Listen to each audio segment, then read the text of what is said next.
Maybe. Welcome to episode 73 of the Reptile Gumbo podcast. It looks a little different. Two-thirds of us are here. I'm Katie today. Yes, Corey is filling in for Katie because she is in the mountains of Alabama at an all-girls camp with our daughter. So we get Corey. Yay! So it's just she's my wife, so I can't say it's an upgrade. It's not an upgrade. It's a lateral shift. Yeah, exactly. No one can fill Katie's shoes. Yeah, she's currently taking pictures of like 300 and something little screaming girls. But so Robert and we got a new table for our podcast studio. If anybody's watching the video, you can see our new table. It's one table and not two plastic fold-up tables that shift around nonstop. It looks like a teacher reading center. It is. It totally is. We got it from a school, a place that sells like old school tables and stuff. Yeah. And there you go. So this is 100% the table you get under if there's a tornado or an atomic bomb. Yep. Because it weighs 5 trillion pounds. Yes. And I don't know if you know, but the podcast room is upstairs. Yeah, it's on the second floor. Oh gosh. It was heavy. And I ended up buying 2 really nice adjustable height tables on casters for the shop. Yeah. Those are really cool tables. Hey, send me the link, James, so I can actually keep up with the chat. Oh, let me do that. Because I can't. That's technology. I have to move my head 3 inches to the right, and that's just too much. I don't want you to work too hard. Yeah. You might get tired. So let's see who we have in the chat. Puget Sound Pythons. There's our buddy John Grant. And then Jason Brumley, the only person using your arboreal rack for snakes. Yep.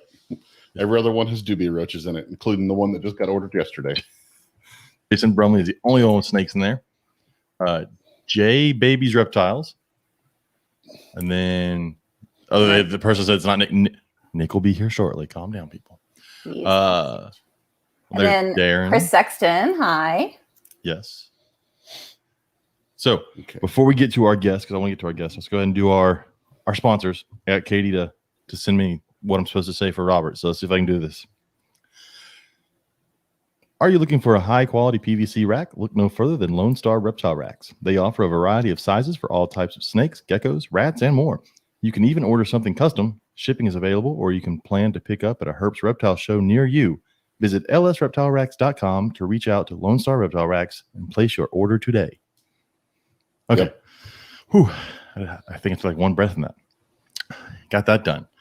Also, shout out to our other sponsors. I can actually put them on the screen. I made a little banner if I can find my mouse. There it is. Our other sponsor, Wiregrass Exotics, who had their opening weekend this past weekend. They did very well in Ozark, Alabama. Again, if you're anywhere near southeast Alabama-ish, go by, see our buddies at Wiregrass Exotics. And our other sponsor, Herps Reptile Shows, which I feel like we haven't seen them in forever. And it's going to feel like that for another 3 weeks, 2 weeks. I don't have another show till the end of August, and I don't even know what to do with myself. We have Slidell on end of July. Sometime. I just know it's end of July. And then so we have. Yeah, I should have pulled it up. You're making me think. I didn't plan this out. We have Slidell the 24th and 25th of July. Then we have Oklahoma City the 31st and 1st. And then I think we have a week off, and then we have Bryan College Station. Yeah, that's the 21st, I think. I literally have it in my freaking phone right here. So Corpus Christi is the 14th and 15th of August. August. And then Bryan College Station is the 21st and 22nd of August. And then in September, Conroe. I'm saying Conroe's again. September 11th and 12th. And then the 25th and 26th is New Orleans, which that's my wife's birthday weekend. So we're going to have fun. Yay. And then we have Beaumont, and then we start hell. Oh, where it's just like a million. 1, 2, 3, 4, 5 shows in a row. One of which starts off with Pueblo, and then Waco, and then Amarillo. It's A Colorado. lot of driving. 16 hours and then 11 hours. Yep. Luckily, Waco's only 3. Colorado, and then a tour of Texas. And then Lafayette, and then Stafford, which it ends with the show that's 20 minutes from my house. That's not bad. Yeah. So I'm not complaining. I love shows. It's also 20 minutes from my house. Yes. Yeah, that's true. It's the closest I've ever been to a Herps Reptile show. Yeah, it's nice to be able to sleep in your own bed. It's gonna be great. So those are our sponsors. I want to make sure we got through that. I know we promised a giveaway last month, and I have not forgot about it. We're gonna give away Catchy Bug Catcher, and trust me, gonna get back to that. This whole move had us thrown off, but I'm gonna do we said we're gonna do the likes on our Facebook page. I've got to pull all that up and pick a winner, but we will announce it on the next one. And then I have a sponsor lined up for this month, which I will announce who it is and what it is once we figure it out next month. Or no, next episode, next week. So if anybody wants to help, we were trying to figure out what to give away. Something in like the $80 to $100 range for reptiles that you think. Shoot us a message. Give us an idea. We'd love to have an idea of what people out there would like to win. Obviously, don't be like, I want a Bolin's python. That shit's not happening. Calm down. No. You have to hit up Corey for that. She's the only one that can afford that kind of stuff. No. I cannot afford a Bolin's. We've been through this. We've been through it. Not that she didn't try. I tap out before Bolin's level. All right, so now we know where the limits are. There are limits. So we will get to that, I promise. But shoot us a message. Let us know what kind of things you think would be good giveaways for reptile people in general. Our guest tonight, we could buy a copy of his book and give it away. That's a good one too. If you can find one of the current one, it's pretty hard to come by unless you have true. like $500 to spend on resale. That is true. Unfortunately, that's happened with a lot of really good reptile books. A lot of them went out of print, and then everybody realized, oh, we wanted them. And now, if you want, like, you can go on eBay and find them, and it's like $500 for something that was originally like $35. So let's bring him on. Let's go ahead and bring on our guest. Our guest tonight is Nick Mutton of Inland Reptiles. Hey, Nick. Hey. There's Nick. So if anybody out there is into carpet pythons at all, you 100% either know Nick or you've screwed up. Those are the options. That's all there is. So Nick, we were just talking about the book. So what's kind of the status on the new edition? I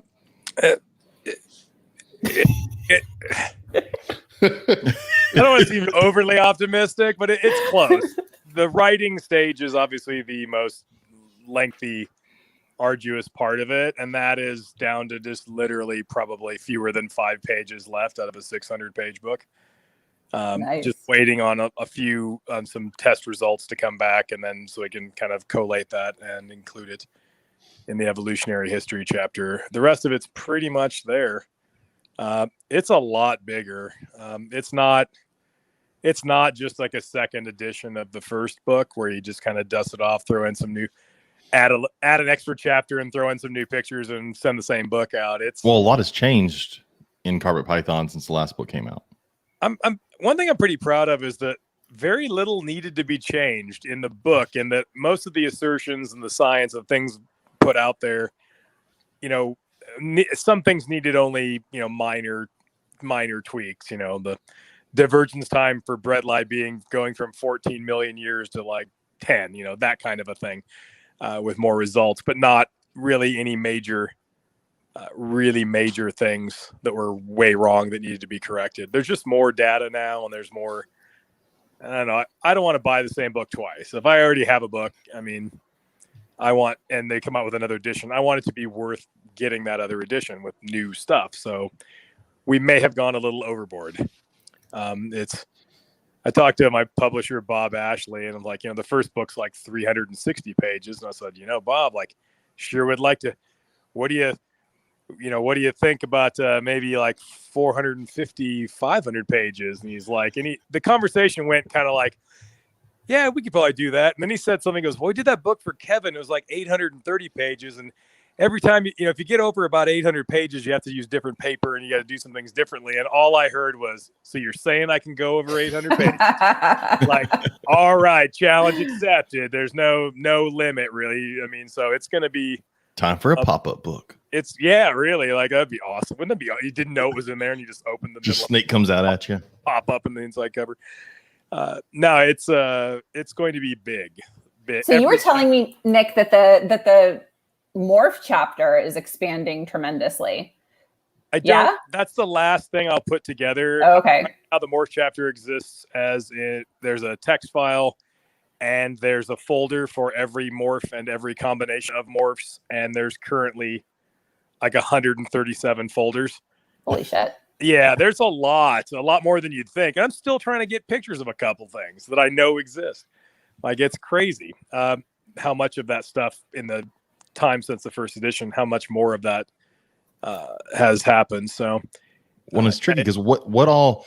So it's the more complete Carpet Python book, right? That's the. I hope they don't call. I honestly hope they don't use that title, but I bet they do. It will. Well, I mean, in that series of books, there's been 2 other books that got second editions, and they went with that. I suspect that's what it will be. If I get to vote, I probably don't. I'll vote against that. But it's probably not going to be up to me. Bob will probably make the call on that one. The problem with it being it's got to be a big book because it's not like you're covering just ball pythons where you're just talking one species. You're talking a large variety of species. Or yeah, this is going to cover, depending on how you look at it and everything, it's going to cover 10 different taxa. Wow. Yeah, the carpet python complex, that's 8 distinct entities unto itself. Whether or not you should give them a Latin name for this population or that population, they are distinct. I mean, a jungle carpet probably shouldn't have a Latin name. There's no real basis for that taxonomically, but they do represent a distinct regional form that's unique to a certain area. So they are a thing. Whether or not they are worthy of having their own taxonomic designations, a separate question. So they get their own chapter either way. But we also added a chapter on Owen Pelly pythons this time. That wasn't. Oh, okay, I was wondering what else was there in addition to roughies. So that makes sense. Well, Okay. it turns out, based on the most recent molecular work that was done in 2020, I mean, the same lead author also put out a paper on the Antaresia genus that I have some serious misgivings about that paper and his methodology. So it kind of makes me like, yeah, it's like, and I have a lot of friends who are academics, and all of them like, yeah, I don't know about this. They're kind of largely, it's like there's a little, I don't know about that those conclusions. Effectively, he wrote a paper on the Antaresia genus, and there's one.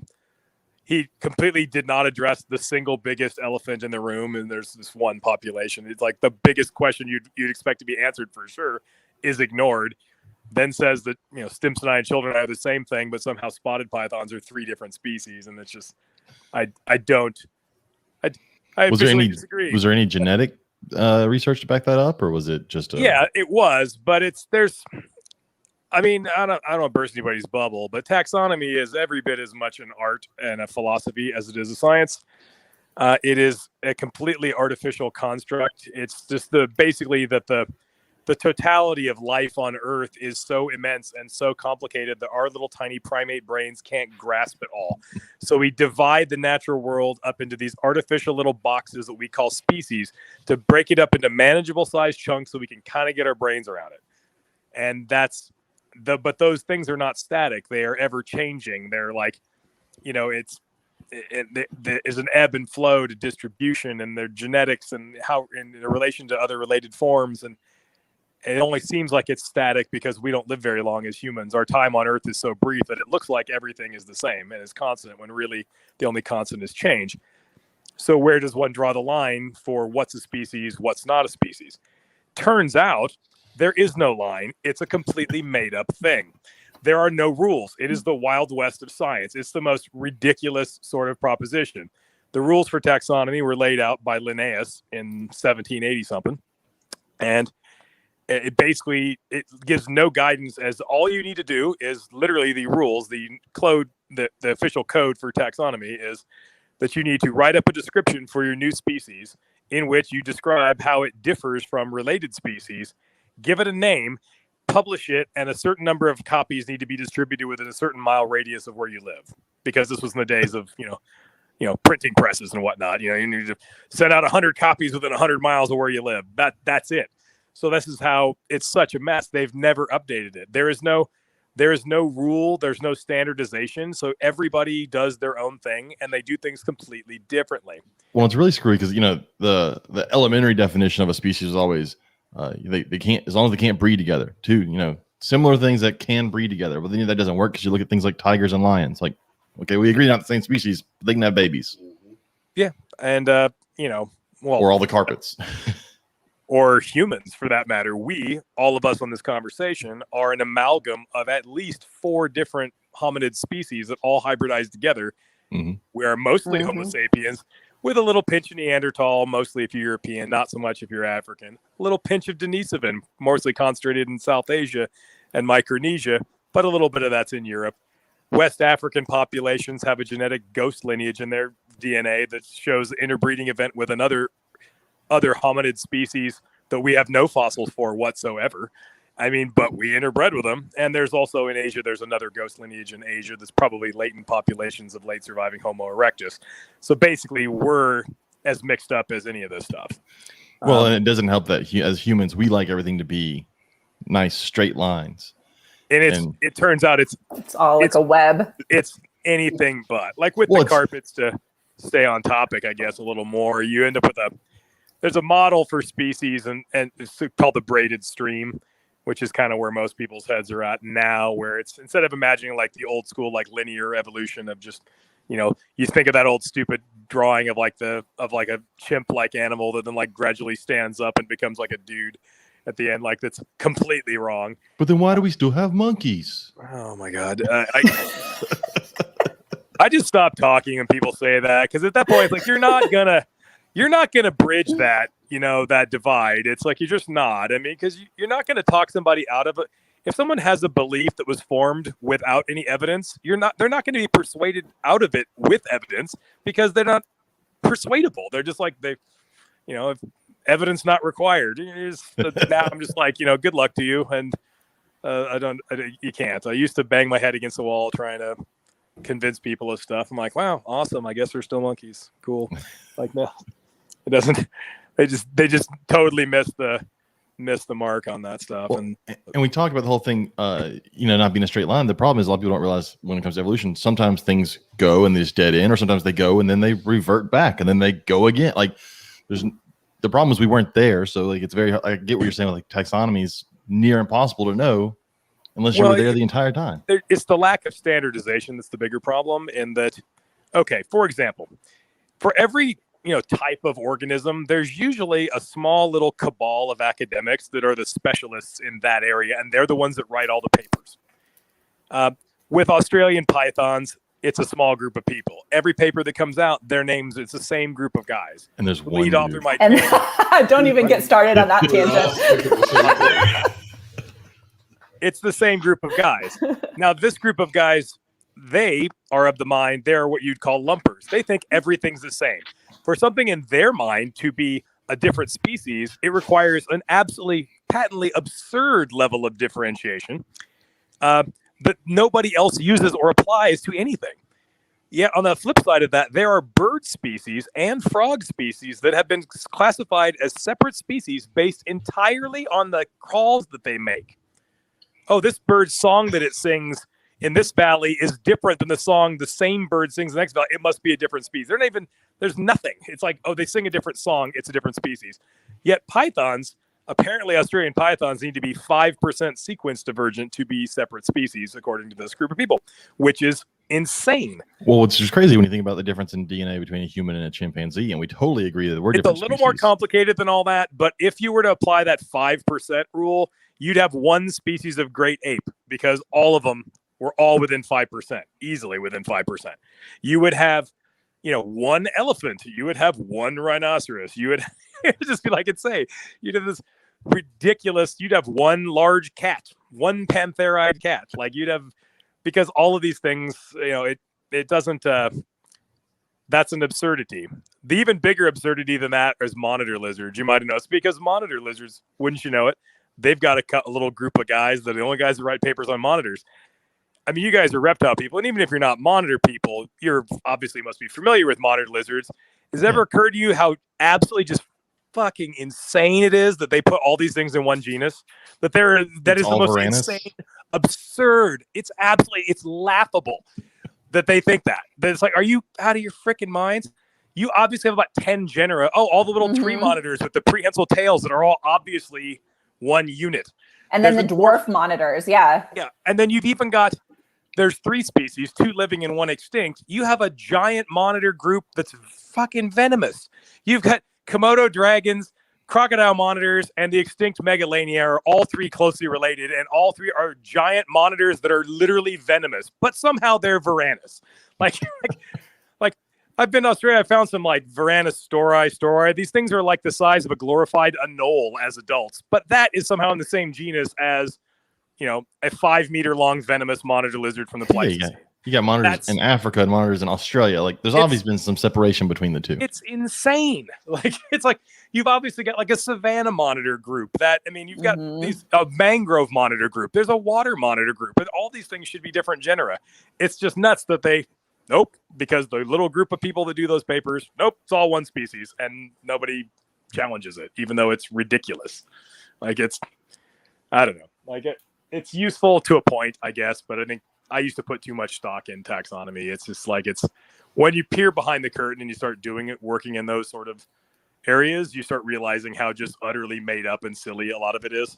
But it depends what's a species and what's not. The single biggest thing that goes into that is the opinion and ideological views of the person who wrote that paper. Since everybody is free to draw whatever line they want for speciation, they do. Some people split hairs, some people lump everything together. And there isn't even an accepted taxonomy at all. Someone puts out a paper. That guy just put out that paper that says Stimson's pythons and children's pythons are the same species, which is ridiculous. But he said that. And it's like, there are people who seem to think that like it's official now, they're the same species. And there is no such thing as official taxonomy. Sometimes you get like a scientific consensus and things get accepted, but anybody looking at that is free to refute and not use those names and disagree. That's how science works. It's never official because Esquire in Australia decided that they're the same species. You can ignore it. You don't have to accept it. So go on about your merry way without doing anything about it. As someone who writes a book you're writing an entire book on several species of the same genus for the most part, how do you choose which thing what do you choose which one to listen to? Because there are so many things in there with them. There's obviously one person who has his own opinion. My own views on speciation and taxonomy. There's a concept called the total evidence approach. What you've got, I think it's a detrimental trend, is that now we have this really awesome tool, DNA, and that's really awesome for figuring out relationships. That's super useful. And the tendency has become the DNA is all that matters. Nothing else matters at all. It's just about the DNA. And I disagree with that. You have kind of a three-legged stool for what's a species. Your genetic aspect of it, that is easily measurable and testable. And you've also got your biogeographical sort of things. Are these things separate? Are they breeding or interbreeding, or were they recently in the past? And you've also got phenotypic differences. Have they physically changed? Sometimes you end up with paradoxical situations where animals are vastly different genetically, but physically almost indistinguishable. Like water pythons should probably be two different species, but you can't tell them apart. But the ones in Northern Territory are vastly different genetically than the ones in Queensland. They look the same on the outside, but they've not been interbreeding. Just because they've been isolated and that genetic drift has occurred and they have wandered off on their own little evolutionary tangents does not necessarily mean that they would have changed phenotype. So there's kind of a discordance there in that people tend to believe or want to believe that there's a strong correlation between genotype and phenotype. And they're not sometimes, but sometimes not. Sometimes you can have things that are genetically very different but look the same, haven't changed much physically. Or you can have the flip side of that where they're radically different physically, but genetically there's very little difference. Phenotype can evolve way faster than genotype. Like you will see, well, you guys mostly, from what I gather, breed morphs of boas and balls and this sort of thing. I mean, look at how quickly in your own collections you've managed to make something that doesn't even resemble the species you started with. Oh, yeah. It only took a hot minute, didn't it? And then here we go. Well, look at this. This is like some crazy thing. It's like, I mean, nature's doing those same sorts of experiments, isn't it? Two brown snakes together and get a white one. Or look at the peppered moths. Peppered moths, because of the Industrial Revolution, change colors naturally, quickly over time. Mm-hmm. There's a bunch of, I mentioned that in the new book. Actually, there's a bunch of examples of, rapid evolutionary change in a short period of time in response to things. It gets into a theory first put out in the early 1970s called punctuated equilibrium by Stephen Jay Gould. But I mean, there's a species of cod that oh, we overfished the crap out of these cod, so they started sexually maturing at ridiculously small sizes because all the bigger ones keep getting caught. So now they're just like juvenile size, but they're breeding. Like in, a single human generation, there's been measurable evolutionary change in a species in response to, overfishing in that case. So that kind of, I don't know, it's all just where do you draw the line, and everybody draws the line in a different place. So you shouldn't get too. So Nick, given that you're writing the book on it, though, like at some point you do have to draw some of those lines in determining of what you're going to do. So how do you do that? You struggle with it until the very last chapter. Like that's where we're at. Like you write all the easy stuff and then hope you have an epiphany. Ultimately, you have to have a taxonomic arrangement and you have to have a position on a thing. You can't. To me, I don't want to be wishy-washy about anything. So we've gone as far as farther than anybody's ever gone on a reptile book to answer these questions. And, I feel like you just end the book with, and well, who the fuck knows? And that's it. Move on. Our knowledge is never really complete, is it? It's always like, here's basically what we think based on all the best evidence at this moment. But that's always subject to change in light of more evidence.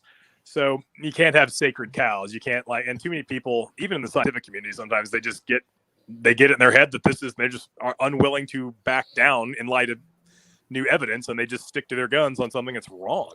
Well, we see that in the hobby with one thing I think recently we realized, for the longest time we assumed reptiles were not that intelligent for most parts. Some of the monitors we always kind of assumed monitors were, but a lot of the snakes we assumed that they're just working off of instinct and not that intelligent. But I think we're starting to realize maybe some people give them way too much credit and want to act like they're puppy dogs, but they definitely are smarter than we thought they were. We now know, because we pay more attention, that they're smarter than just, oh, look, rat, eat rat, sit still. So things change just in the hobby alone, along with science. The more we find out, it's just got to be. The problem is you have a big group of people who still believe, no, snakes are dumb. And so they believe everything that a snake does is purely off of instinct. And I breed ball pythons, and they kind of are dumb. Yeah, but no, those are dumb. We agreed those are dumb. I think we all... Ball pythons are at the bottom. Snakes have a fossil record of approximately 100 million years. They couldn't be that dumb, or they wouldn't have. They are the most successful group of lizards, if that makes sense. Since snakes and lizards are considered squamates, they are lizards, a subset of lizards. And they do it with no arms or legs. Lizards, in the world, and it's what they're doing is working. So they can't be that dumb. At the same time, I struggle with the kind of mindset in the hobby, and a lot of people are just giving these things way too much credit. It's kind of like, it's not either extreme. Your snake is not going to get bored because that whole part of your brain, that part of your brain that ponders whether you're happy, sad, amused, or bored, they don't even have one of those. They're not really thinking like that. Like your snake doesn't need something to do, really. Like Robert saw this week on Facebook. Someone said their snake felt very upset because of the fireworks on July 4th. It 100% didn't. I will guarantee it. It didn't. Well, the great part was about 20 people were commenting in support. Oh yeah, mine acted really. Yeah, the one was like, I gave my leopard gecko an iPhone to watch, so it would stay amused. Movies, so it would not be bothered. Jesus Christ. Oh yeah. Wrong with the hobby these days. I tell you, it's. And this manifests itself in this trend towards like ridiculously giant cages for tiny snakes, and just like, because the snake needs stuff to do. It's like your snake doesn't need anything to do. It's perfectly content to sit motionless for days or even months in some cases. They're not thinking like that.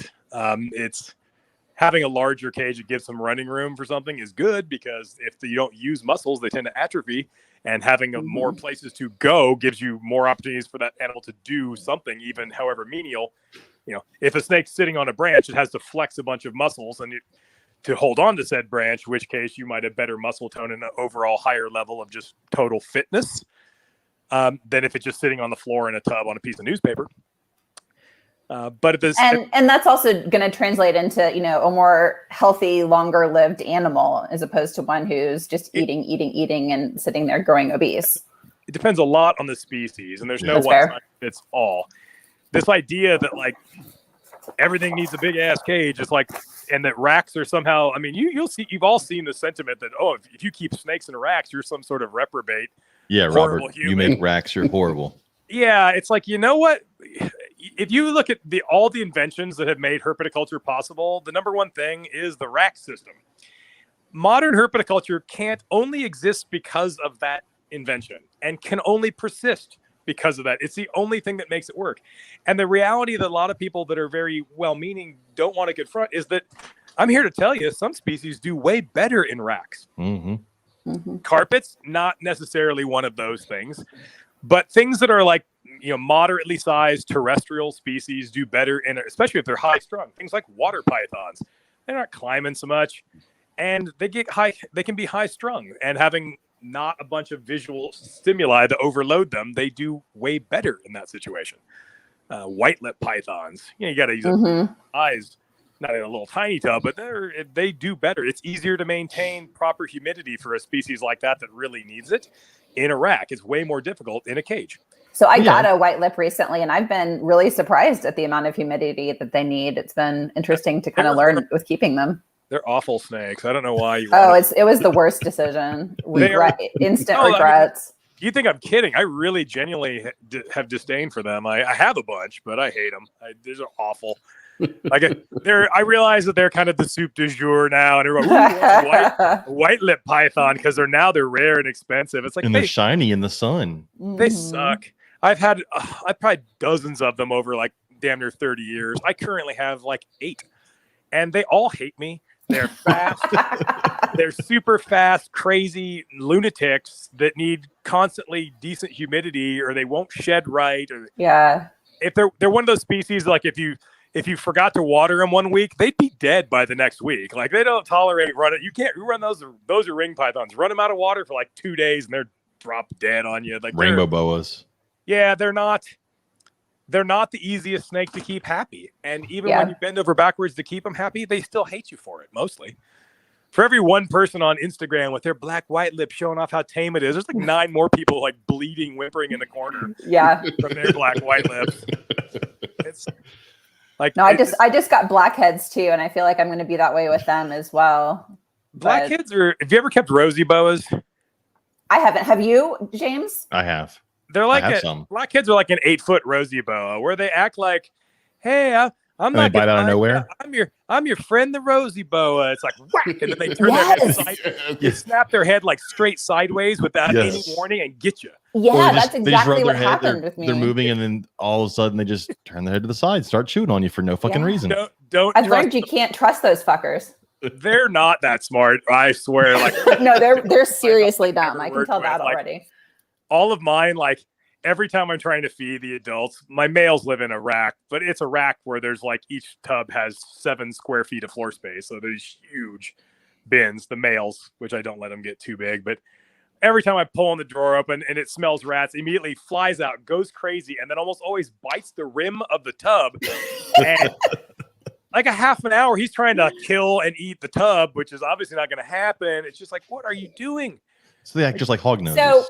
So Nick, I think I saw a post from you at one point that yours ate a paper towel.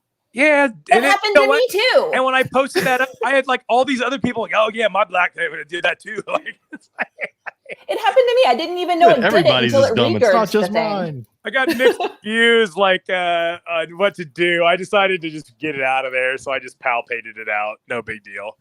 It was fine, still fine. But it's just like, are you kidding me? Like you ate a paper towel? Like they're just. I've got several that would have eaten. I've had several that would have eaten the snake hook any number of times. They grabbed the snake hook, and just they're not. Did you guys see that picture a while back of the Woma that ate a snake? Yeah, hook? I showed it to you. That's right. You did. I didn't see the picture, but I am not at all surprised. It's like it ate the whole hook. I've bred Womas for years and still have them, and it's like they're not much better than the blackheads in that regard. But like, it ate the crooked part of the hook, which was the amazing. Like, it didn't eat the butt. It ate the like. How does it get it down there that fast? Is my question. It's like you think like at no point did anybody like the alarm bells go off. Like exactly. Like maybe stop it. Yeah, I got this long. I can't move my body now that I got this long metal stick in it. Like, so I don't know. Nick, Brandon Wheeler asked, "How the fuck do you palpate a paper towel?" What? Brandon Wheeler asked, "How the fuck do you palpate a paper towel?" I palpated the rat that it ate a rat, and then also the paper towel at the same time. Oh. The rat was down so you first. Just pushed the whole thing back out. I slid the rat, pushing with the rat until I got to the paper towel. Fun times. Mine just And, like, literally regurged, the and I was really happy paper about towel it. Came out halfway, or came out all the way. The rat came out halfway. I sat it down, and it swallowed the rat again. Jeez.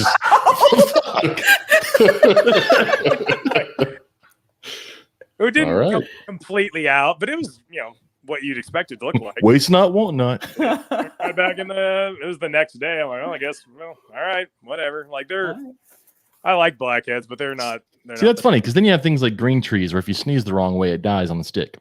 Don't even get me started with those people. Like I don't even keep green trees anymore because I cannot handle the green tree python community. And I say that because it's true. But it's not a blanket indictment of the green tree python community. I know people that are knowledgeable and they're really into it, and it's like, and they know their stuff.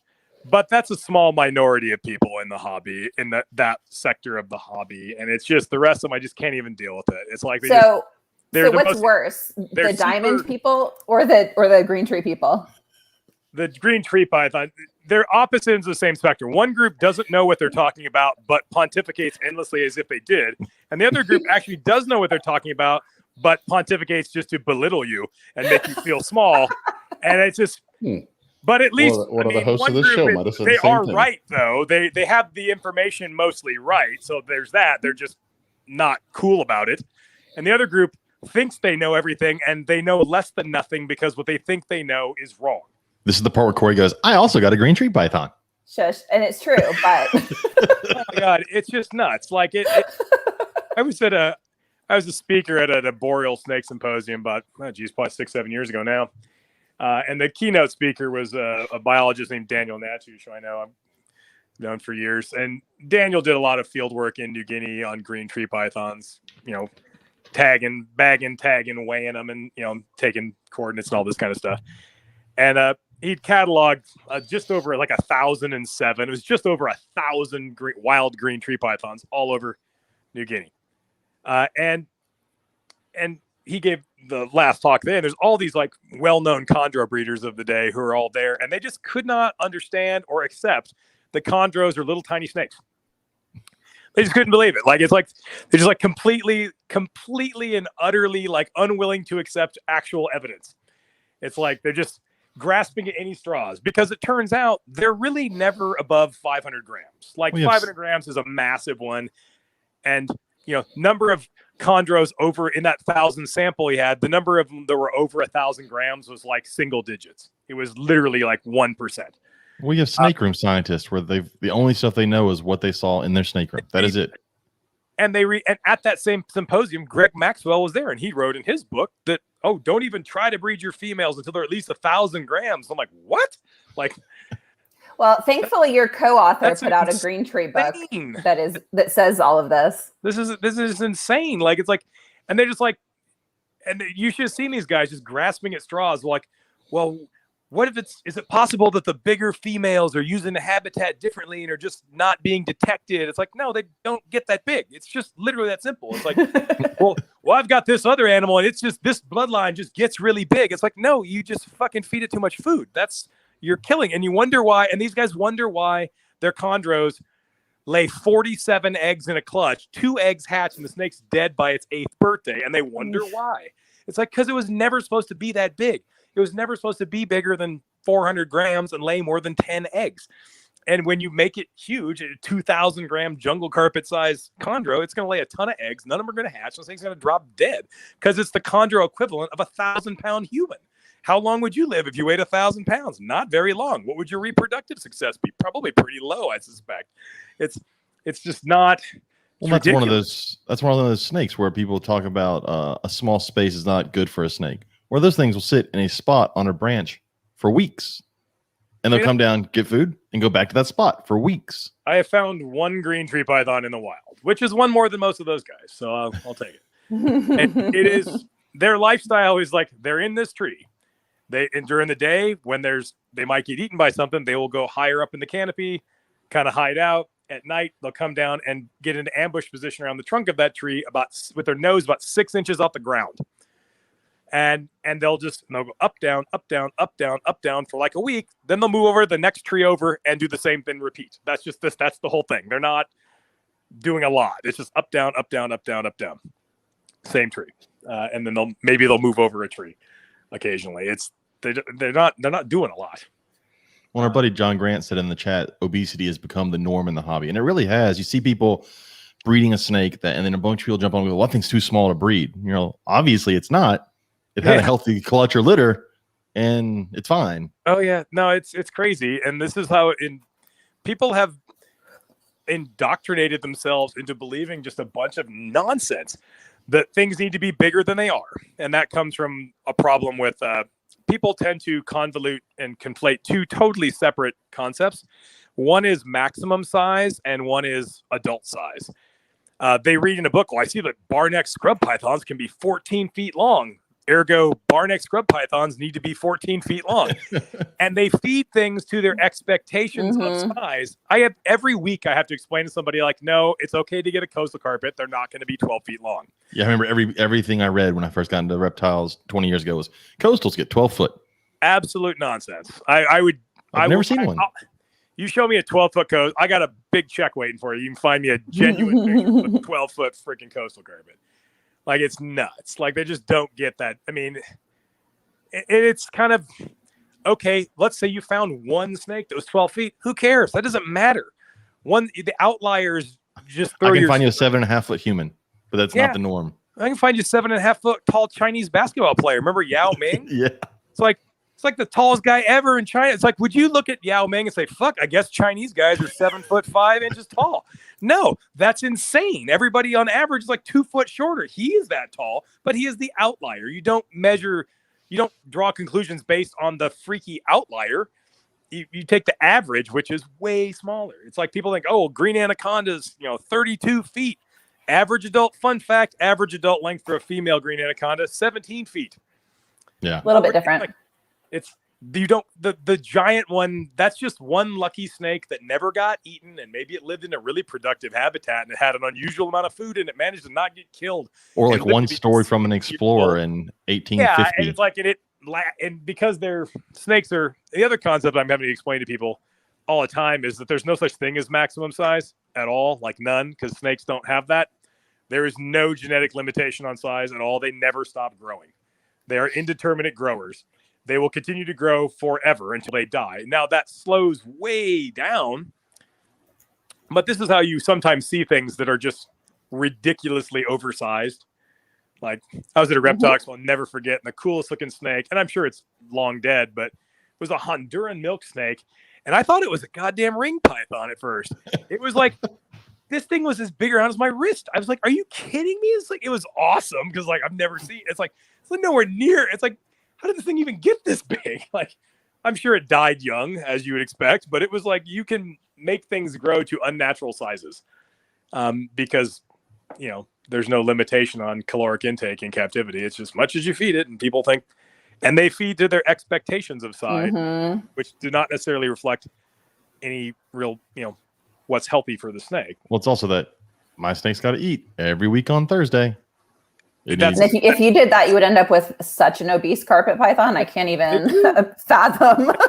And it's these, but this is one of those times like I'll be on a podcast and I'll say what I'm about to say, which if anybody actually listened and took to heart would be like, I'm about to tell you like the secret to breeding difficult species. No one's going to listen. They're not going to listen. They never do. I've been saying this stuff for years, like, because I do get people like, well, how do you breed all this different stuff? It's like, I don't make a secret. I just tell you.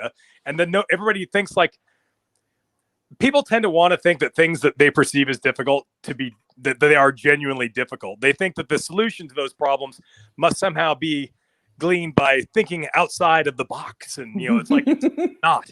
Get back in the box. The solution is completely in 100%, almost always in the box. They just overlook that. It's like, you want to breed a difficult species? Let's take like scrub pythons. And I'm going to lump Bolin's pythons in there because they're just a montane scrub. Apodora. Throw Apodora in there too. Yeah, not really related, not so related, but there are some similarities. You get stuff like that to breed. Quit messing with them. Leave them the fuck alone. What happens? Two things with like scrub pythons and Apodora also. People see, oh, these things, there was a 17-foot Apodora found. Must be huge. It's like, I have seen male Apodora producing sperm plugs at 4 feet long and the diameter of a quarter. Wow. Yeah, males. But I'm saying, like, when you, this like tendency to make things way too big and way too fat because that's what you think. I have seen several 14, 15-foot scrub pythons. You know what I've never seen? A 14-foot scrub python on a clutch of eggs. Not once have I ever seen it. I've seen a shitload of 7 and 8-foot scrub pythons on eggs. Had one this year again. I have a Wamina female. She laid more eggs than she laid last year. She's laid the last 2 years. She is the size of a reasonable sized carpet python. She's maybe 7 feet. It's like breeds like crazy. Like, this is nuts. I've got a Halmahera python. She's 10 years old. She's all of maybe 6 feet long, maybe. Wow. I've had a difficult time getting a male. Those things are a nightmare to get acclimated and healthy. I've got 2 males now, but they need, they're many years younger, and they're acclimated and doing well now. But she's obviously going through the motions of follicle development at this tiny size. Like, she's of a size that I would hesitate to breed a carpet python. She's clearly cycling. She turns jet black every winter. Wow. Like, nearly jet black. Yeah, but it's a little tiny thing. And when you make them too big and too fat, they don't ovulate. And this is the problem why all these people, look at the number of people in the hobby that think every year they're going to get Bolin's python eggs because they put the snakes together, they breed like crazy, they build giant follicles, they think they got it licked, they reabsorb and nothing happens. Repeat. And then what do they do the next year? They do something totally different. It's like, well, that didn't work. They think there's a magic recipe that if they just find the right recipe, that it will work. And it's not about the recipe at all. It's about stability. Twitchy snakes that are easily stressed want stable conditions. This constant every year, well, that didn't work, I'll try something else. Well, that didn't work, I'll try something else. You're stressing them out. This follicular maturation cycle with all these pythons is a couple year-long process. So when you get a clutch of eggs from it doesn't matter if it's a ball python or carpet or whatever, that train left the station a couple years earlier. It's like a long-term cyclical thing. And if you keep changing what you do every year, you prevent the establishment of like a seasonal rhythm, and you're stressing the animal out. Just quit doing that. Just do the same thing. It didn't work last year. Just do the same thing for 5 straight years. You'll get a clutch.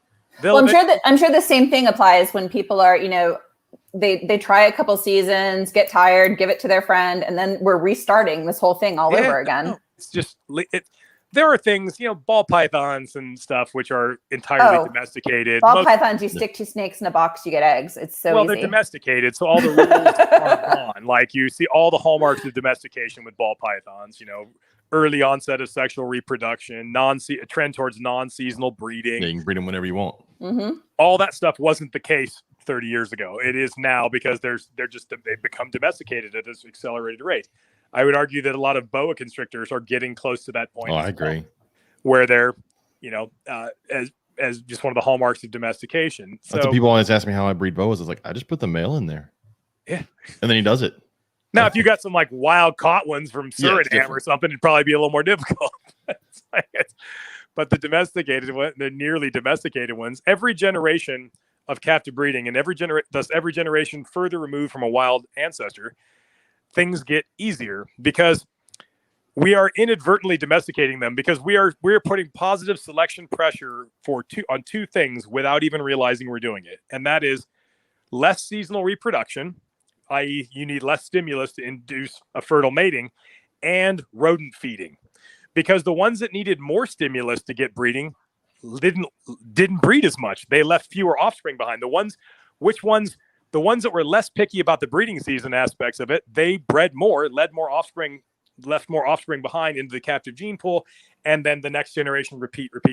Yeah, just natural selection at work. Same thing with prey selection. We select for animals that eat domesticated rats and mice. That's what we do. Because, I breed a lot of stuff. Most of the things I breed want to eat lizards. And they're not getting those stinking lizards. It's not happening. I have never fed a lizard to a snake. I'm not going to start. And sometimes I'm pulling my hair out, but they're not getting the freaking lizards. But you do, the animals that were like absolutely just convinced that some skink was going to walk around the corner, they generally didn't live to reproduce. Thus, they didn't pass those genes along for being so locked in on that. The ones who were successful, who ate rodents first, they grew the fastest, laid the most eggs, and pass their genes along disproportionately, and the ball gets moved forward. I wrote an article on domestication reptiles for a magazine quite a number of years. It's been a few years ago now, but I gave the example of hognose snakes. And it was a picture of a hognose a friend of mine had produced, and the hognose snake was 1 day old. 1 day, and it's eating a frozen pinky mouse 1 day after it hatched.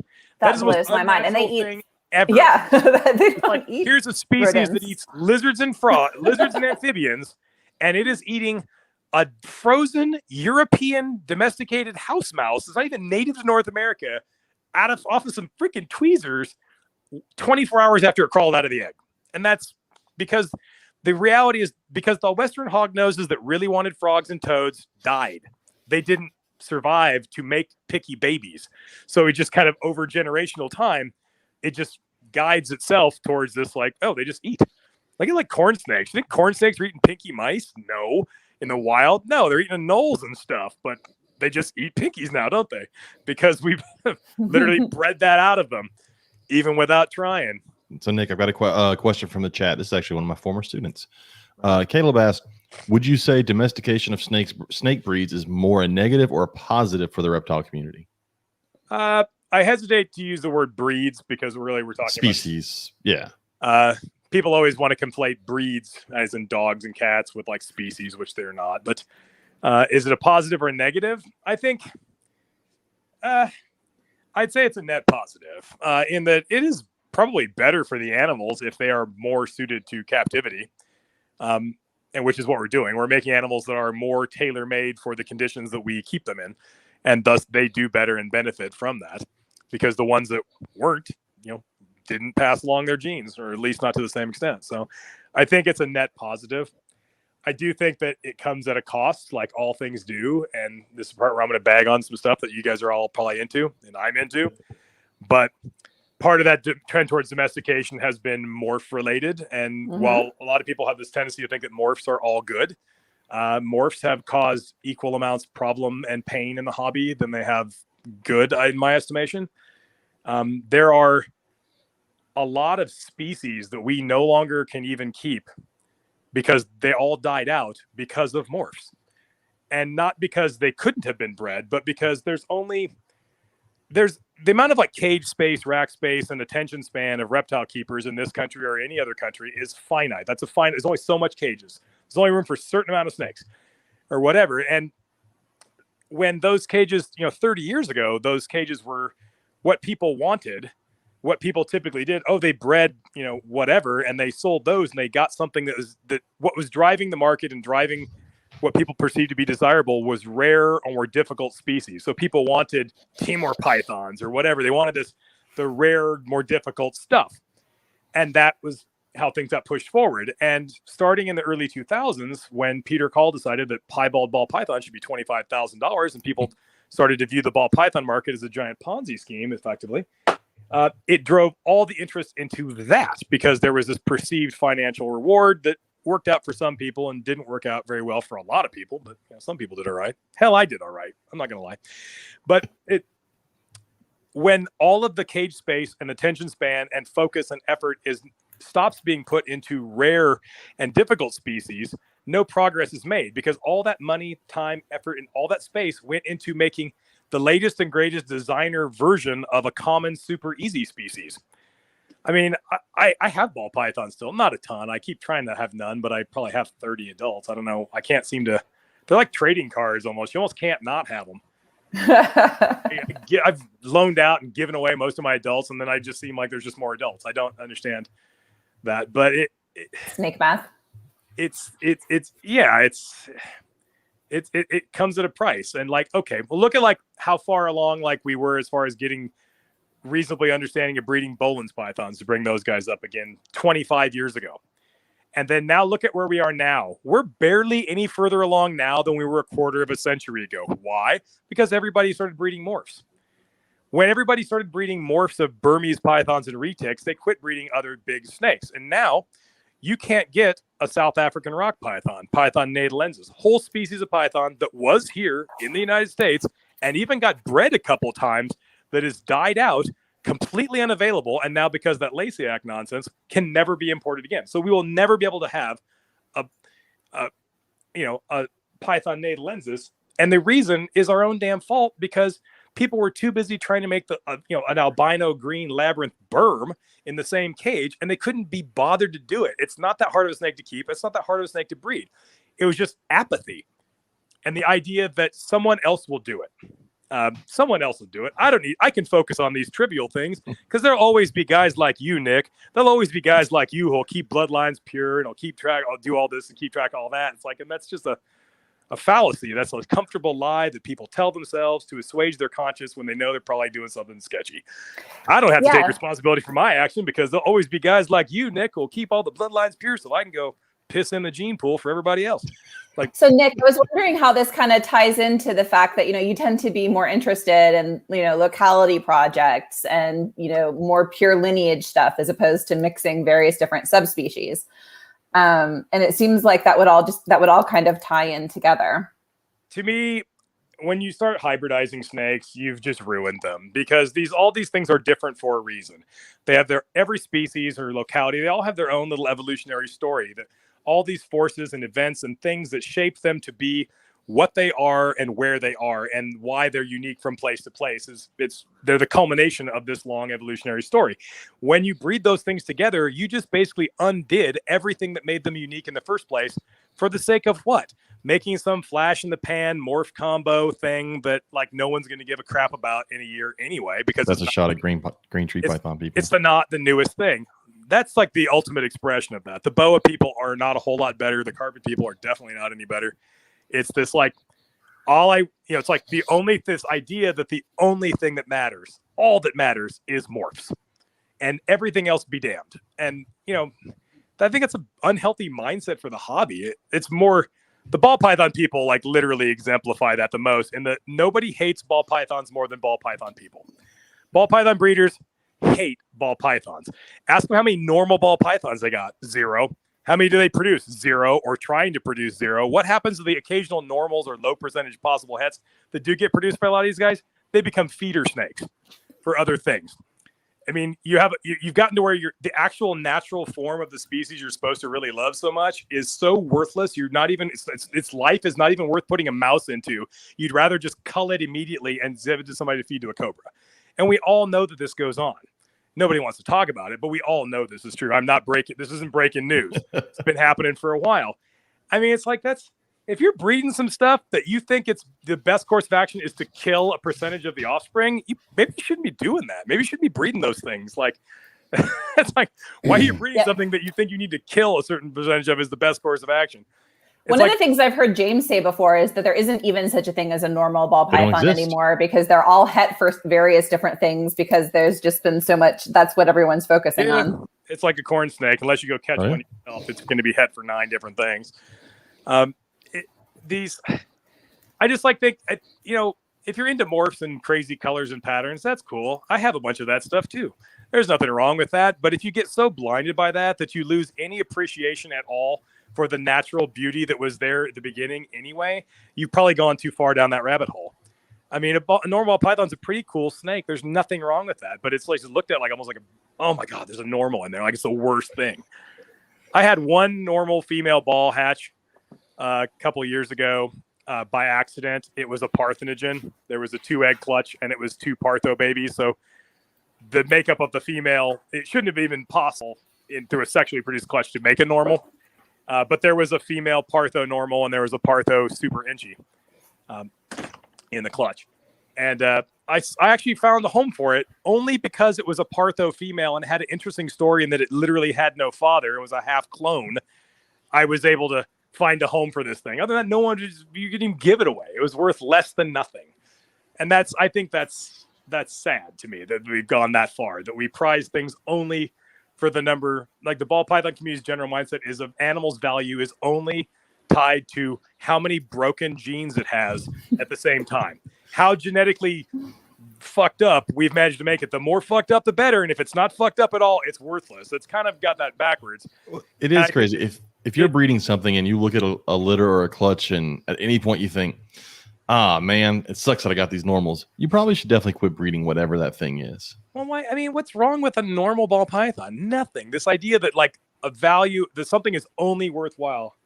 I'll never forget. It was the Daytona Expo. I think I was speaking at a Morelia symposium there a number of years ago, and I went out to dinner with all the people that because you always know people in the hobby, but you're never in the same room with them from around the country. So you go out to dinner with a bunch of people, and I had some annulated tree boas that I just picked up some additional ones at that expo, and I was like all stoked because I got another pair of unrelated annulated tree boas, and one of the guys there, he's not really around the hobby so much anymore, but he used to be back in those days, and he's like, "Oh, those are so cool. I really thought about getting into those, but it just seemed like kind of a dead end project since there's no morphs." I'm like, "Are you kidding me? Like, you're not?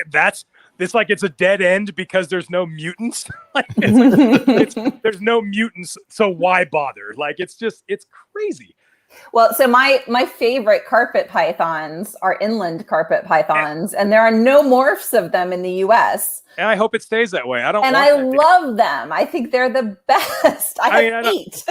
I'm not really into the whole silver pepper thing. It's like, that's cool, I guess, but I hope they don't ever show up, honestly, because it's just like lead people to act like a fool with them. Well, it's like Brazilian rainbow boas. There are morphs, and I don't want any of them. Well, I love Brazilians. Supposed to be train wrecks, so there's a reason. It's like, I wouldn't.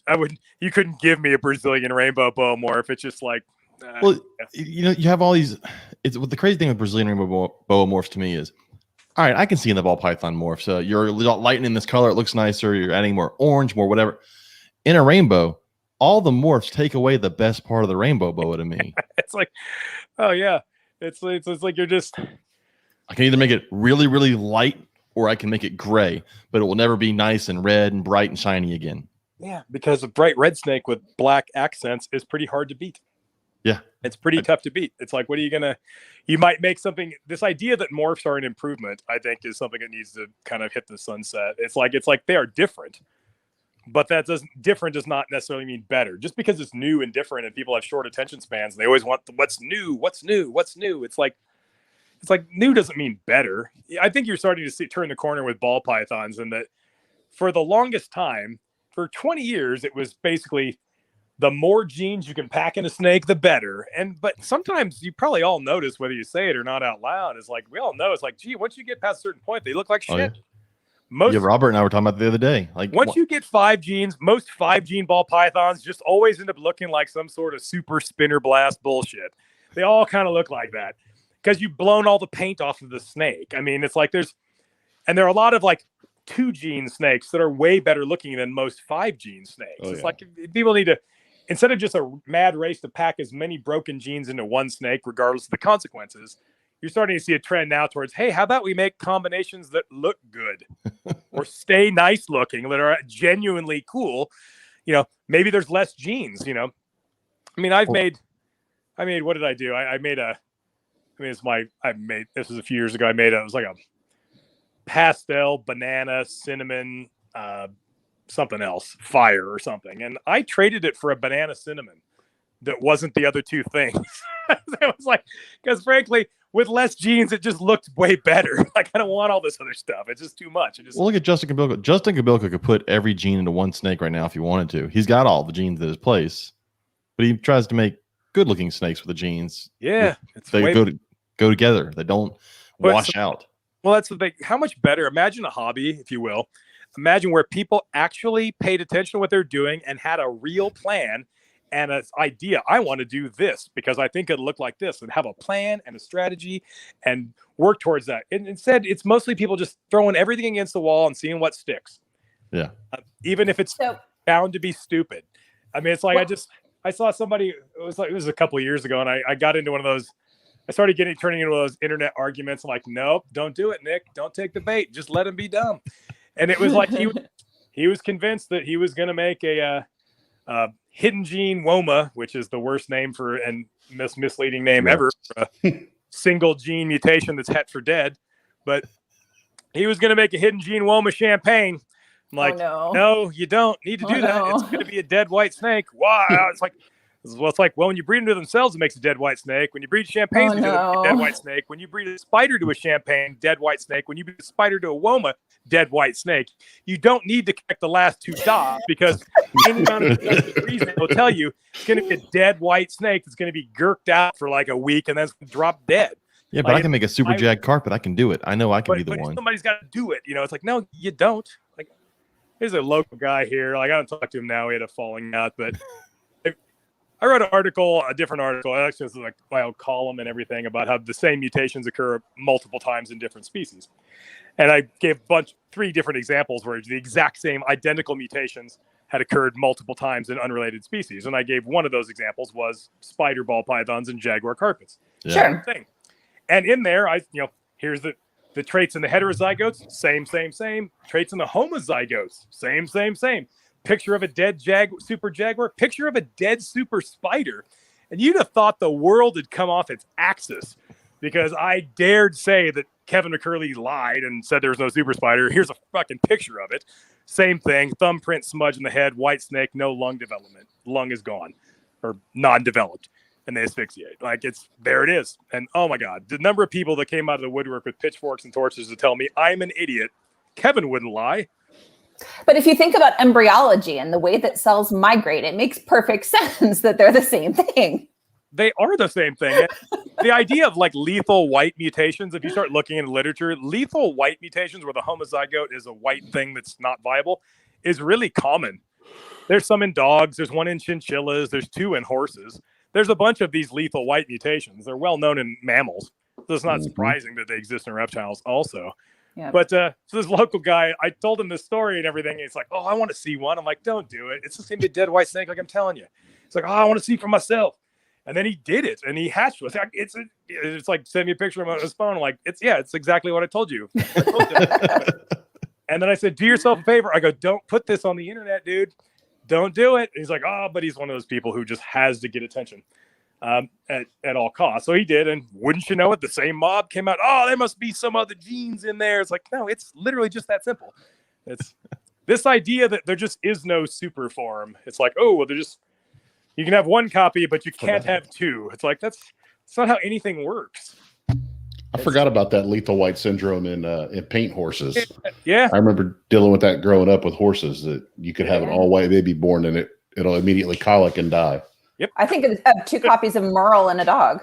That was the dog one. Yep. That's what I'm talking about. Yeah, there's a chinchilla one. There's another one in horses, Avero or something of that, something similar. I'm probably butchering the name because I'm definitely not a large mammal guy. Well, we've talked to Travis Wyman before, and he talked about, we talked about bug-eyed like boas when you get like albinos moving around the lack of melanin, moving that into the DNA really fucks up a lot of shit. Like when you get rid of melanin and get rid of color, a lot of stuff starts to mess up. How technically you want to get into it, but what happens is early in embryonic development, you have an area called the neural tube, the neural cord and the neural tube.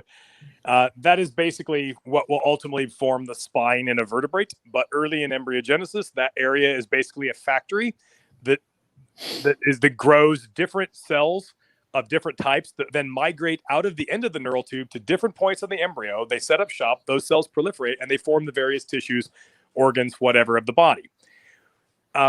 For whatever reason we do not understand, and it works the same way. It was shown to work the same, and it's in mammals, and doesn't matter. There's a paper on California king snakes. Doesn't matter what it is. In all vertebrates, it works the same way. Pigment precursor cells are called melanocytes. These are the cells that will ultimately become pigments. All pigments are sort of as melanocytes.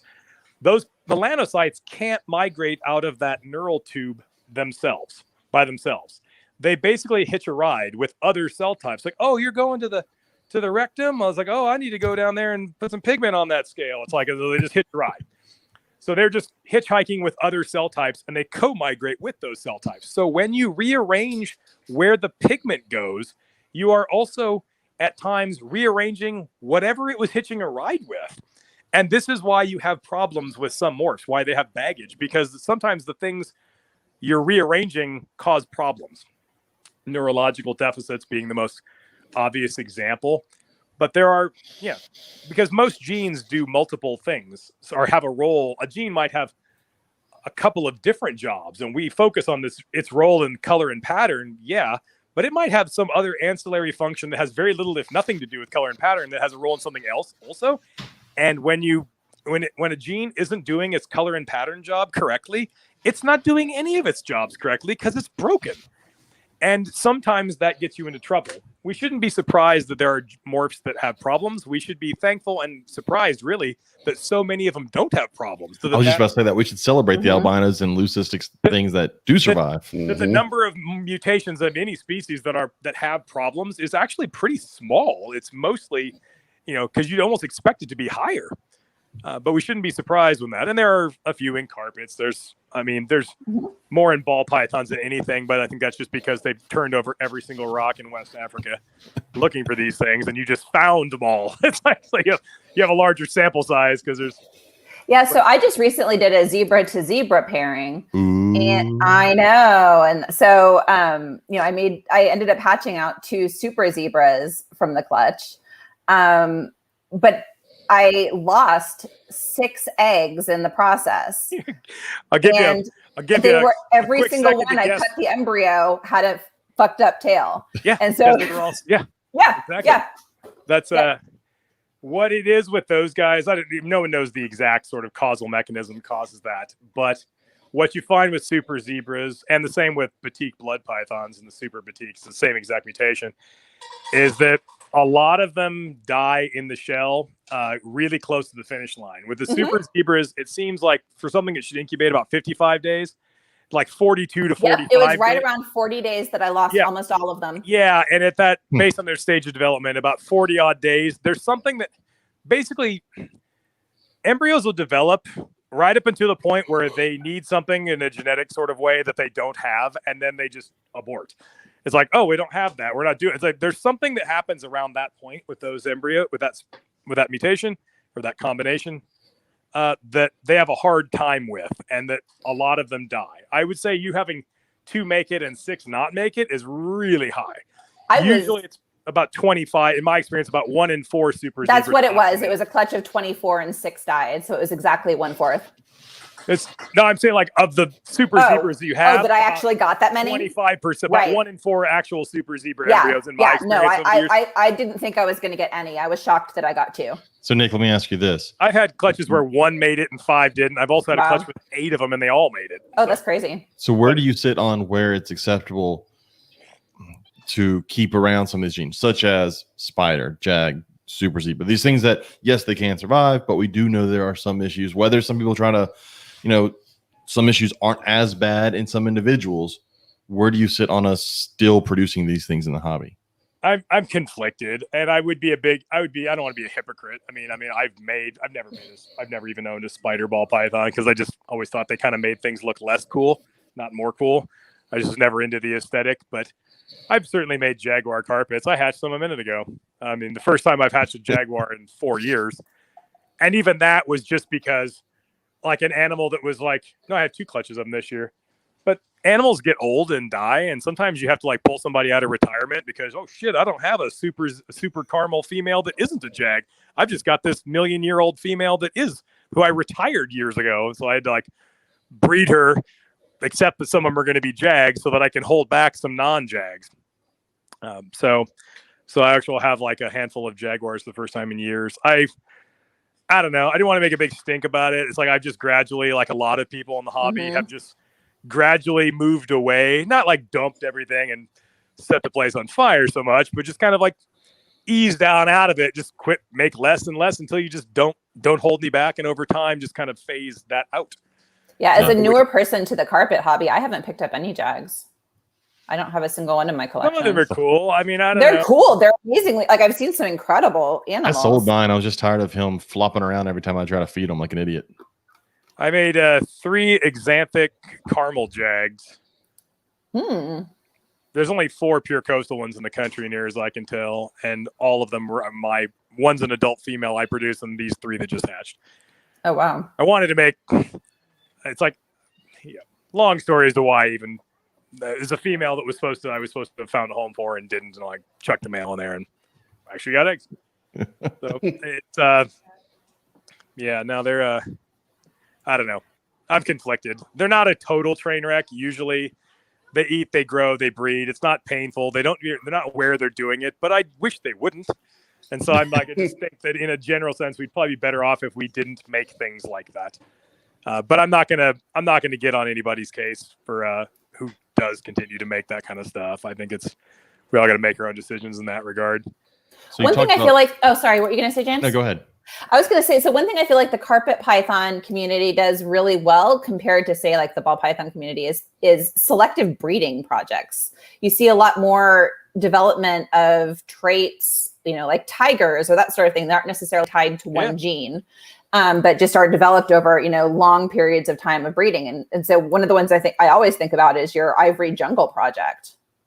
Yeah, carpets respond to that better than just about anything. And the reason is, there's a concept called phenotypic plasticity.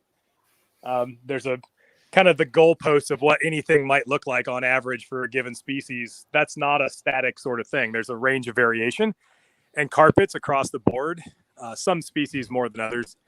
Coastals and jungles and Darwins have a lot more than, inlands, brettles, and sure, carpets. But they all have a bit, and some have a lot.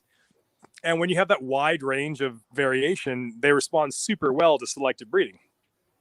It takes no time at all. I've got tiger Darwins. I got albinos and I've got normals that are just. I got some from you. My pure Darwin tigers are more striped than people. The tiger albinos that people bred the tiger coastals into albinos, and mine are pure. It's like it only took 2 generations. It's literally 2 generations. It's like if you can stick with something for a couple generations in a carpet project, you'll get somewhere. It's really. I don't know why normal Darwins don't get more love. I feel like they're one of the most naturally beautiful subspecies. They produced the first albino in the hobby, and so that became the Darwin everybody wanted. They're so beautiful on their own. And now it's like people, but it's a morph. So there's always that been there, done that kind of aspect that comes with every morph anything. And now, like, I have 5 clutches of Darwins. That's about normal for me this year. And I'm like, oh shit, too many albinos, not enough normals, because the normals is better. Mm-hmm. So that's interesting. You said pure coastals earlier, and I wanted to ask you this earlier. So where do you sit if you breed a coastal and a jungle? Are you mixing species or are you mixing locales? It's way worse. I wish I could just tell you, oh, well, it's not like that. It's what's a coastal carpet? Along the eastern coast of Australia, from the New South Wales, Queensland border area where proper coastal carpets really start, all the way to the tip of the Cape York Peninsula, you have 3 different forms that are genetically distinct. None of them correlate with being a jungle carpet, though. None of them. The jungle carpets are mostly the breakpoint genetically is in the jungle carpet's range. 2/3 of it below, 1/3 of it above that breakpoint. So a gelatin jungle is genetically different than a Palmerston jungle, and they're more different from each other than a Palmerston jungle is more closely related to a coastal carpet than a gelatin jungle is to the Palmerston jungle. It's not. It's complicated. It's like, what is a coastal carpet? It's not very well defined, and the original descriptions for those taxa are garbage. They're just not. They're just like. Can we agree that jungles aren't yellow and black? They can be, but like one thing you can be extremely confident in is if you were to go to, far north Queensland and get into that old growth rainforest and you found a jungle carpet, the one color you'd probably least likely find is a neon yellow and black. You won't find that. You might find like dirty yellow, black and brown is a really common one where it's like a goldeny kind of yellow bordered in black, but then with brown sort of flames interspacing between it. It's a really sexy look in my opinion, but we've bred it out of our captive lineages because it was deemed all for the sake of and that's the problem beef I've got with the carpet people, and those are my people, but it's like this idea that the only thing that matters is yellow and black. That's it. But that's the penultimate. Nothing else matters. There's nothing. You lost everything else. They treat it like it's a morph. It's like, who cares? You know who's sick of yellow and black carpets? Me. A quarter of a century of making them. You know what they look like now compared to 25 years ago? Exactly the fucking same. Because it turns out there's only so much yellow and black that you can have. I had a snake. She was produced by Casey Lazick in 1994. She laid a 20 egg clutch and died at 19 years old. She has a stroke, actually, and I had to put her down like a year Oh later. wow. Oh, wow. Well, she's an old snake, and she never gained muscle. I gave her a year, but I mean, she'd eat if you put it next to her, but she couldn't shed. She couldn't even shit on her own because she had no control over the back half of her body, and it never came back. So, but that snake was produced in 1994, and it was the most perfect neon yellow, clean. It was the embodiment of what these people think is perfection. And that was achieved in 1994. And if all you can hope for is more of the same, the best you could hope for with jungle carpets is more of that, just more of the same, endlessly more of the same. There's nowhere left to go. And I just like there's a lot more to appreciate than just yellow and black. Is a yellow and black snake cool? Yeah, sure. I got a bunch of them. It's cool. But it's just one thing out of a larger context. And there's, if you can't appreciate the brown snakes, the gray snakes, the red snakes, the bluish snakes, there's so much to be interested in, to be just, it's almost like like those moths that get killed in the bug zapper because they're just like, oh, look at the pretty lights. And they're just drawn to the light. It's like that with a jungle carpet. It's like there's like nothing else you can appreciate about anything other than this one. I think probably a third of the carpet python community, they're really not into carpets. They're into yellow carpets. It's like they just want yellow snakes. And I think they're missing out. Well, I love gelatins, and I feel like there's so many different directions that gelatins could be taken. Mine didn't go. I got very close to ovulation, but then she reabsorbed. So we'll try again next year. Story of my life there. Right? Been there. The gelatins they never let me down. I do really well with those guys, but it's like I've had every year there's people in the hobby, they just don't. I try to talk about all my failures and everything when I get on these podcasts because I think it's helpful to some people who they think that, whatever quote unquote big breeder of this, that, or the other thing, that it's just all success and roses all the time. And it's like, because that's all the image that in social media that everybody puts out. They just, we will trumpet from the top of the rooftops, all of our successes and all the awesome stuff. And then all those clutches, the 100 eggs I threw in the garbage, 100 eggs in the garbage this year. You don't talk about that. When it happens to everybody, the deformed babies that I'm going to hatch. Like, it's like only one this year, only one. But I had a snake with that heart on the outside of its body this year. I've seen that. I had a brain outside of its head one time in a ball python, literally sitting on top of its head like a piece of broccoli. It was weird. And all of its organs were outside of its body in a sack. Could watch its heart beating. Wow. Yeah, I could watch this one beat too. It was pretty crazy. I've hatched 4 two-headed carpets. I hatched 2 two-headed carpets, same clutch of only 7 eggs. That's wild. I've hatched 4 sets of identical triplets. I mean, bad things happen. We all crap out. We all get slugs. We all have like females ovulate and drop dead. Just like all this stuff that people have happen to them. It happens to me more than it happens to anybody because I have a lot of snakes. It's just like you see every year has its share of triumphs, but also its share of tragedies and disasters. And it's just, that's part and parcel to the whole thing. I wish we could talk about some of the hard parts more, because it's one of the most discouraging things to think that you're alone in experiencing these things just because no one talks about it. Well, that kind of ties into the question that you asked this week, Corey, because the question that we asked on our page this week, Corey came up with, was, what is your favorite trick for getting a stubborn feeder to eat? And the reason is a lot of people get snakes and you see it all the time. I can't get this to eat. And I think a lot of people feel like if they can't get it to eat, it's their fault. Might be. It might be. And it definitely could be. Sometimes things just don't fucking eat. When people get a snake from somebody and it doesn't eat for them, that's true. There's a couple things you troubleshoot straight away, and usually giant enclosures are usually the biggest one. And they put it in some giant cage. That way the day, like it's like, well, I got this cage. It's 4 foot wide and 4 foot tall and 2 foot deep, and it's like this crazy bioactive thing. I go, I'm not going to sell you this freaking snake if you're going to put it in that. I go, it's going to crash and burn and fast. It is not going to do well. Eventually, maybe. Not when it only weighs 25 grams. Or they brought it home from the show that day and they tried to feed it and it didn't eat. And then tomorrow they smack it in the face with a mouse and it doesn't eat. And the next day they smack it in the face with the mouse. Yep. I mean, sooner or later it's going to be like, fuck it, I don't want to do anything. I get calls like this, usually from people that didn't even buy the snake from me, but they just thought I would answer the question. And it's like, I'm doing everything right. All my temperatures are perfect. There never are. But it's like, all my temperatures are perfect. The cage is perfect. I handle it every day. It's like, none of that is true. It's like, what are you talking about? It's like, leave that fucking snake alone. It's like it has a brain that's like half the size of a lentil. Like, what are you doing? It's just got like stuck in a deli cup, shipped everything it's ever known to the ability that it has to know anything is gone. It got crammed in a deli cup, shipped across the country, stuck in something way bigger, way different, with a different thermal gradient. And these giant hands from the sky keep reaching down and messing with it. And then you wonder why it stresses out and doesn't eat. Leave it alone. Don't touch that thing. I tell people that snake shouldn't even know you exist until it's eaten 3 times. Leave it alone. Yeah. Let it settle. Yeah. Feed it what I told you to feed it. It's like, oh, it won't eat live pinkies. It won't eat rat pinkies. It won't eat. It's like, right, because I told you don't feed it pinkies at all. It's a terrible idea. Don't feed it pinkies. Like, just feed it. Feed it. It's as far as getting troublesome feeders to eat. Like initially, there's a million tricks. My favorite one is odor neutralizing soap, which you can get at any sporting goods store, Walmart. Because deer hunters use it to wash their nasty people smell away so the deer don't smell them. I don't know how effective it is for that. Yeah. But it's really great. I think you catch a lot more hunters than you do deer with that. Yeah, it's really good for washing that.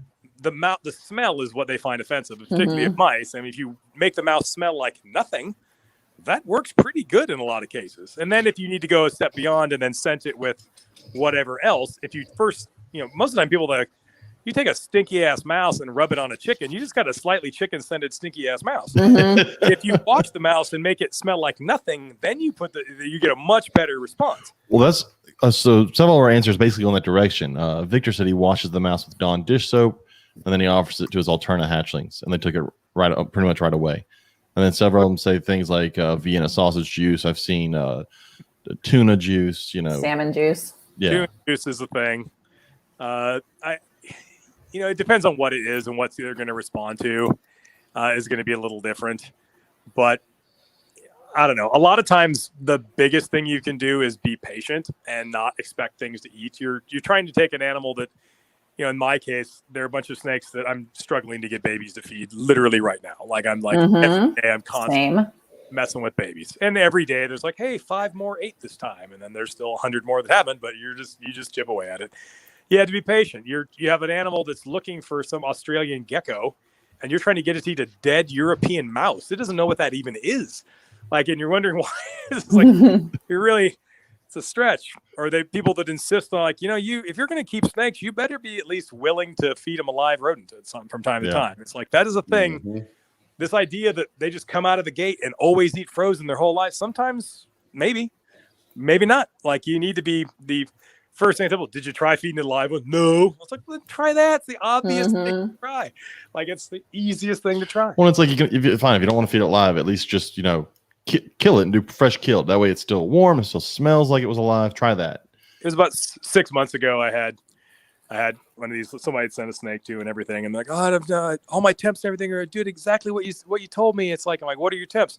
Like, oh, it's like 72 on the cold side. And like, what the fuck? Like, I didn't tell you 70. It's like, that is not what I said. I said 80 to 82. And I'm not, when I say 80 to 82, I mean 80 to 82. I do not mean 75. I do not mean 77. I mean 80 to 82. It matters. It's like, people think that snakes are smarter than they are. They think that snakes will make decisions that are in their own best interest, and they will not. There's a reason we don't use heat rocks. They will sit on a heat rock and die. Snakes don't have, especially tropical ones, don't have situational awareness of temperatures very well, because a carpet python, for example, most of the populations don't have to worry about the concept of too cold. So they don't understand the idea of too cold because they are where they're supposed to be. Ergo, it can't get too cold because they're in the right place.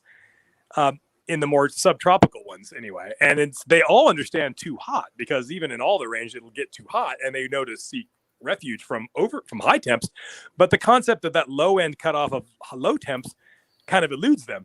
What I'm saying is, if you can have a giant cage and everything is perfect and the temperatures throughout the entire cage are absolutely spot on perfect, 80 to 90 at the extremes, everything's perfect.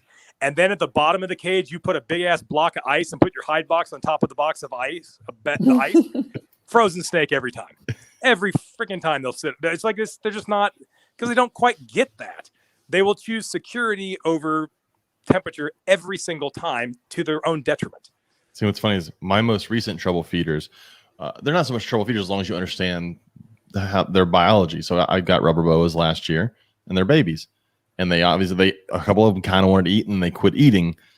So you have to freeze them right away. You basically have to, they're that species that wants to go through brumation before they ever take a meal. So I put them in on ice at 35 to 40 degrees, and they still cruised around like nothing was going on. Yeah. But as soon as they came out of brumation, man, they all started eating like crazy, and now they don't skip a meal. But I know at some point later this year, they're going to stop. They're I live in rubber boa country. I can find rubber boas within 20 minutes of my house. We average 42 inches of snow a year here. And they are remarkably resilient, have an incredibly low metabolic rate. They can go a long time without eating because of that low metabolic rate. There's actually one researcher that thinks they might be one of the longest lived vertebrates in the world and thinks they might live to be over 100 years old. Well, that's crazy. Based on that incredibly low metabolic rate. Yeah. I mean, it's not like you can cut them in half and count the rings like a tree. But see, I think that's a situation where you've got to understand the natural biology of your animal. You've got to understand its ecology, how it lives sometimes. It's an group because they're not really a real boa. They're a New World Aracinae, which is, people don't realize. We call there's like 5 different groups of basal snakes that are kind of equally primitive. And boas and pythons are 2, and the other ones are not. But there's the New and Old World Aracinae. There's Boileridae. What's the other one? The little Caribbean little dwarf boas and everything. But we tend to call all the other ones boas. So those bromeliad boas. That's a dumb family of snakes. It's not a boa. It's taxonomically at the same rank as a boa. That same. Well, it's like a Calabar's burrowing python's not a python. No, it's a New World Aracine. What is it? The Mexican burrowing python, which isn't one either. Yeah, no, that's like one of the closest relatives to pythons, but it isn't a python. It's the stories of these things it's pretty interesting. Pretty interesting stuff. With like the Aracines, you see some of them, your sand boas and stuff. Most give live birth. There's a couple that lay eggs. There's one that's like transitioning from one to the other where it lays an egg that hatches in like 5 days. Well, it's the Saharans. The Saharans. It's a gooey egg that like pops in like a few days. Like what? I want to say they've gone back and forth through evolution. More than once. Yeah. More than once. It's because it turns out that transition, but for them anyway, from live birth to egg laying is not as big of a thing as you think it would be. Yeah. That's gone back and forth. You see populations, there's some lizard populations that are known where there'll be like a lowland population and a kind of a montane mountain population. And the ones in the mountains will give live birth and the ones in the lowlands will lay eggs. Same species in different elevations because there's a skink in Australia that's going through that right now. Yeah. Turns out not as big of a thing as you'd think. So when it comes to feeding tricky feeders, what do you do when hatching? So if I know, we talked about people getting one for somebody, it probably should eat for them. There's probably some issues, but if you've got a clutch that hatches, what do you do with your trouble feeders? I will exhaust. I will do like ridiculous. Like I did, ironically, and I'll admit it, I had a snake die today, a baby, beautiful zebra jungle from 2020. It finally gave up the ghost today. This thing had never eaten in its entire life. It's a full year of me trying every trick in the book, cramming stuff down its throat to keep it alive. And just eventually you have to accept that you will lose babies that just never figure it out, that their instinct, that they're just so convinced that lizard is coming and they'll just hold out until they die. I had 2 Sambos this year that went probably 9 or 10 months, and I finally said screw it and gave them to a king snake. I was like, I mean, the idea, like I don't throw any snakes away. I mean, well, that one was kind of gross, but like I have a selection of frozen carpet pythons for sure. Mostly because I produce so many of them that you always end up with like dead in the shell, full term. Oh, your egg tooth broke off and you drowned. You didn't hatch. Perfectly fine, nothing wrong with it. And if you catch it fast enough, that's what I start my black-headed pythons on, carpet pythons. Oh, do you really? Yeah, I take a stillborn carpet. This is probably more information than you need, but Corey's like, now no, I'm like, tell me, this is great. Half a carpet python's about perfect. I take cool. like a hatchling stillborn carpet, and I'll just thaw it out, cut it in half, and then assist feed them a half a carpet. Because feeding them like rat tails, assist feeding rat tails. Because one thing you can be sure of if you've hatched blackheads is that they're not going to eat a rodent right away. Like you pretty much know you're going to have several months of like assist feeding. They're usually pretty easy if it's something long and skinny and you put it in like an inch. They like struggle for like a few seconds, like screw it, and they swallow it. you don't have to like cram it all the way down. Right. You just got to get them started, and you just accept that that's the case. And half a carpet python is way more nutritious than a rat tail, which is so much of skin and hair and cartilage. No kidding. And it's probably something that would even be on the menu in some places. Yeah. So, no, that's cool. That's good. Waste to know. not, want not. I would hate to think that this thing died in the egg and its life never meant anything. At least this is some good came of it. You know what I mean? Yep. Something productive came of its existence, however fleeting. Now Corey's going to save every dead baby snake for her blackheads. I have king snakes that I already feed my stillborns to. Yeah. No, you got to have a guard. I mean, yeah. Why waste it? It's like, that's good. Mm-hmm. Like I told you, Corey, the whole breeding of snake eaters scares the shit out of me. Like I couldn't imagine breeding blackheads or king snake. Like that stuff scares me. Like to raise this thing and then go, all right, here you guys, y'all are boyfriend and girlfriend. Oh shit, no, your dinner.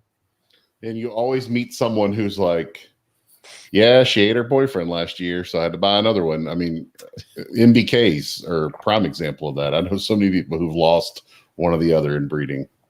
I've seen it in a bunch of different pythons, even ones you don't, I've seen jungle carpets eat each other. I've seen lots of Antaresia cannibalism, mostly when they're babies.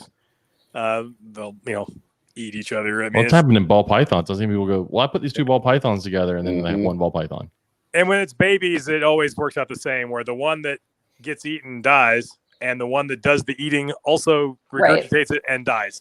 Yeah. It's like it never goes well for any of them. I had a clutch of granite and normal spotted pythons one year, and I go in there and there's like one all crumpled up dead in the corner, and they just hatched. They're all in the tub together. I'm like, what the heck happened? And it's like, that's weird. I go in there the next day, there's another one dead. I'm like, what the hell's going on? I go in there the next day, there's another one that's the one that had been doing it had eaten a third one of its siblings. Jesus and Christ. It was all engorged, and then it puked it up and died. So I ended up losing like 4. Wow. Lessons were learned. Lessons were learned, and I haven't had that happen again. It's like, maybe you should not keep those together before they shed, because they're sometimes they'll do that. You say that as I have 10 baby Brazilian rainbow boas all living in the same tub right now until they shed. Oh, that's one of those we all do that. There's some of these tropes that people want to put out there like they do. Well, I do it this way. It's like, no, you don't. It's like we all stick. If we produce any number of reptiles, sticking the whole clutch in a big tub until they shed or whatever, at least temporarily, is what we all do. Yeah. Mm-hmm. Anybody produces that tells me that they're setting up each baby in like some awesome cage and everything right away, and like, I'm calling bullshit right now. Like, or that person has 5 snakes. Well, I think it's far more natural. I think a lot of these things, when they're born or hatched, do stick together in whatever area where they were laid. Have you noticed this? The tubs I put like clutches of carpets in are pretty good size. Yeah. But are they, and in there I will put like, 6 or 7 different hides in a couple water bowls in a generous amount of space. And you will find that they are always together. Yeah, always in that big giant clump of snakes. They could be in hides of 18 inches away. They could be all over the place and diffused and solitary. Mm-hmm. Nope, they're one giant pile. I opened the tub the other day and I thought somehow they all got out. They were all underneath the water bowl. He was opening to show them to all me. Together. It's like, there's initially. I don't think they do that if they were all older, but as baby, right out of the chute, they do that. So they're not averse to the idea, as long as the species that. That reminds me, I gotta go in here in a minute because it's my trivia night. Every Wednesday I go do trivia with my girlfriend and her family. And the one thing I want to mention real quick, you have to put all those like nerdy facts to use and stuff. So before you do go, is the one thing that I think you do better than anyone else is record keeping. Because I got a Brettles from you a year and a half, 2 years ago now, and with it I got a little picture of its parents and its parents' parents and its parents' parents, and you could trace it all back to where they came from. I mean, I know I don't do that because I'm lazy as hell. But if anybody ever is interested in keeping records, I think you're the person they need to go to and how to set that up. It's kind of sad that I need to do that, though, in a way, in that it's so screwed up and the carpet gene pool is so hybridized and messed up, and everything's a question mark because of people not keeping track. I kept track. I'm able to do that because I've just been breeding them since 1994. I just was around in the old days. I am the old timer, and I just kept track for all these years. And I've just kept that going. I found the lineage chart thing to be the easiest way for me to do that. and it's a visual sort of thing, and I can keep them all on my website archive so anybody can look at those. But yeah, it's I think I wish it wasn't necessary to do that. But at this point, if you have a carpet python and you say, well, this is a pure jungle, and you're like, how do you know it's a pure jungle? Nobody can answer. I can. But most people wouldn't be able to answer that question. It's like, how do you know it's a pure jungle? It's like there's a burden of proof sort of thing now that is sadly necessary. Could you imagine someone trying to do that with a ball python? You know, they're trying to screw that up. Like, it's my 25% Angolan. You know, it's like, what are you doing? It's like a ball python and Angolan are not even related. It's like they're convergently evolved on a smaller body size, and the Angolan pythons are just pygmy African rock pythons. They're not related to ball pythons. They literally are. I have rock pythons and Angolan pythons. You're like, it's obvious to look at them. I do want an Angolan. What? I want an Angolan. Those they look cool. They're bumpy, which is also a really cool thing. Yeah. But they're far more active. You know, they're one of those that get lumped in because they look similar to ball pythons. Everybody's like, oh, it's a lot like a ball python. Until you see one, you realize they're nothing like a fucking ball python. Their head's kind of shaped the same. That's about it. They're flattened, kind of. They have flatter heads. Their body in cross section is less round and more kind of oval and flattened, a bit like a gaboon viper. Not in the extreme, but a little more vertically compressed. They're way bigger. Like I've seen 6 foot Angolan pythons. I remember it's a million years ago. I think it was 2001. I went over to Casey Lazick's house and picked up my original striped Brettles. So 20 years ago, he let me go over and I hand-picked them back in the good old days. And he had an Angolan python female. It was maternally incubating like 25 eggs. It was huge. This huge tub. It was just sitting this massive number of eggs. I'm like, yeah, these are not small. They don't have to be. They're small by, python standards, I guess, but not like a ball python. It's pretty substantial. But that's one thing got thrown to the side because of ball python morphs. Mm-hmm. And now what are people doing with them? Breeding them to ball python morphs, which is just that's horrible. There aren't even any Angolans on morph market. And it's a species we're never going to get. You ever notice there's no new bloodlines showing up of those, and aren't going to. That's a shame. That's one that's I think is a great snake. There should be more of them in the hobby, and there's just not. I finally bred them this year. Well, I bred them once before and I killed the eggs being an idiot, but that was my fault. So. Well, you also produce what I think is the best beginner snake for anybody that nobody actually really gets. Red pythons. Snake. I think Brettles are the best python on earth.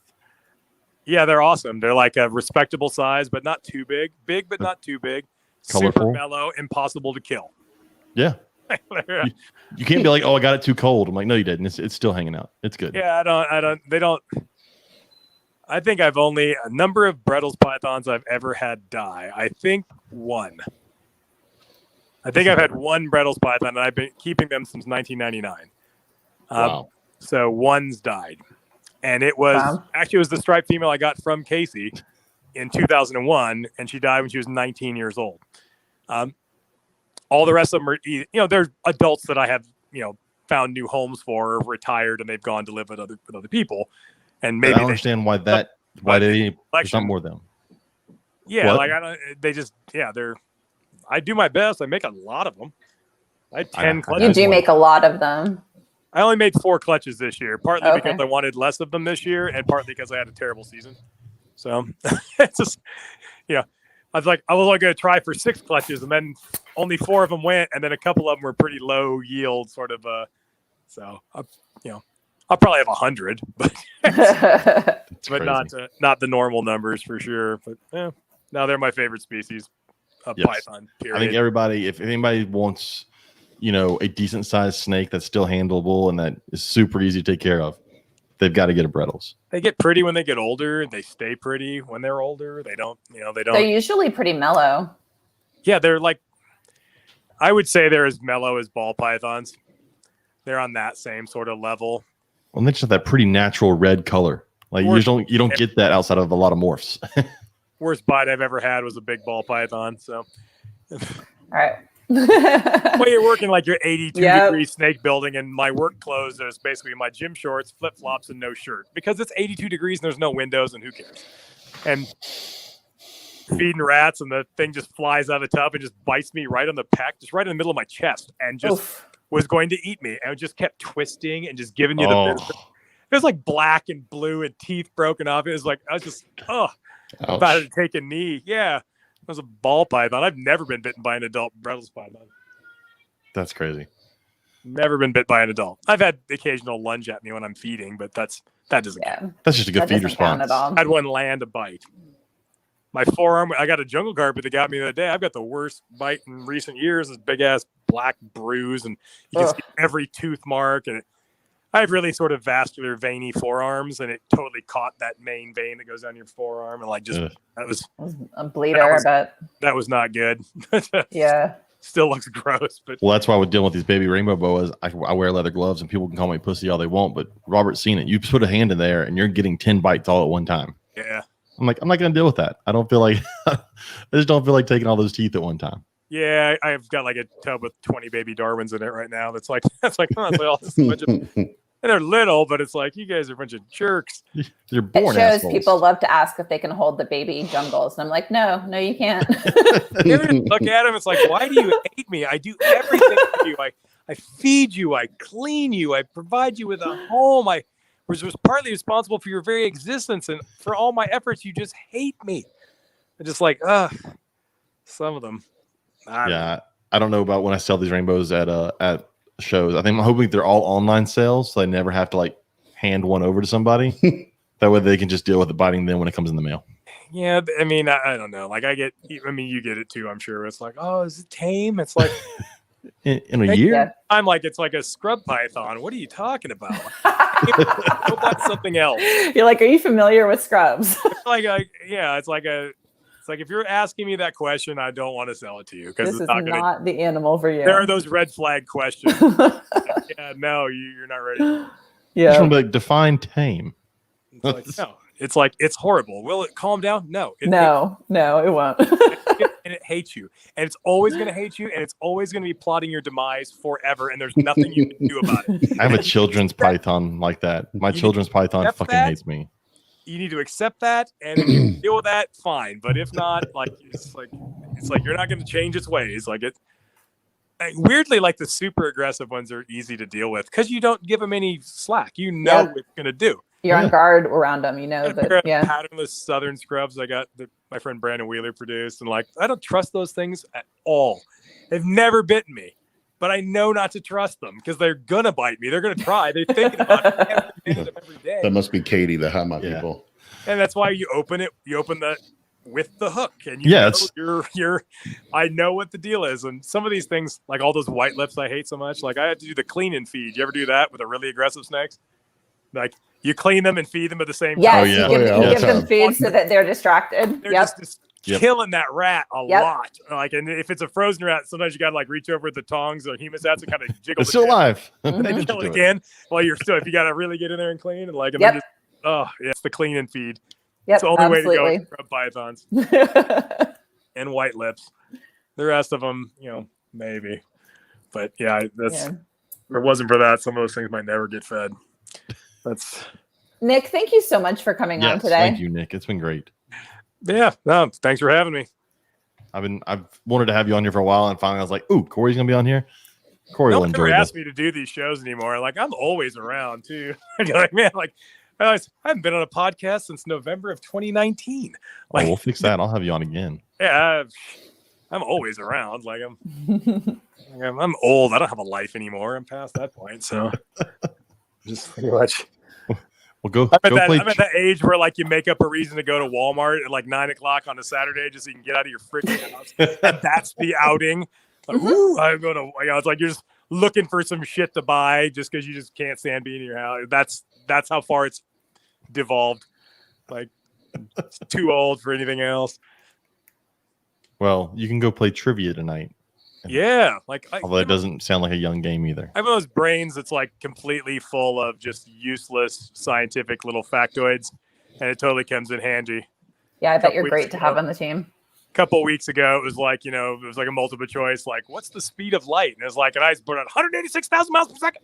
Like, I didn't even have to look at the options. I knew it was 186,000 miles per second. Like, it's like, there's one last week. It was about the loudest sound ever ever heard, in historic times and everything. And I was like, it's Krakatoa. It's like, then the options came up, but I already was like, I'm like, are you sure? It's like, do you met me before? Like, of course I'm sure. Like, I know that I'm more certain of that than I am of anything. Like, it's like, I have those moments, and then people look at me weird, and I'm like, I just know weird shit. Leave me alone. I can't remember what side the gas door is on my car after all these years. No matter how many times I put gas in it, I can't remember which on the right or the left. I can never remember where I parked my car. I can't remember my kids' birthdays.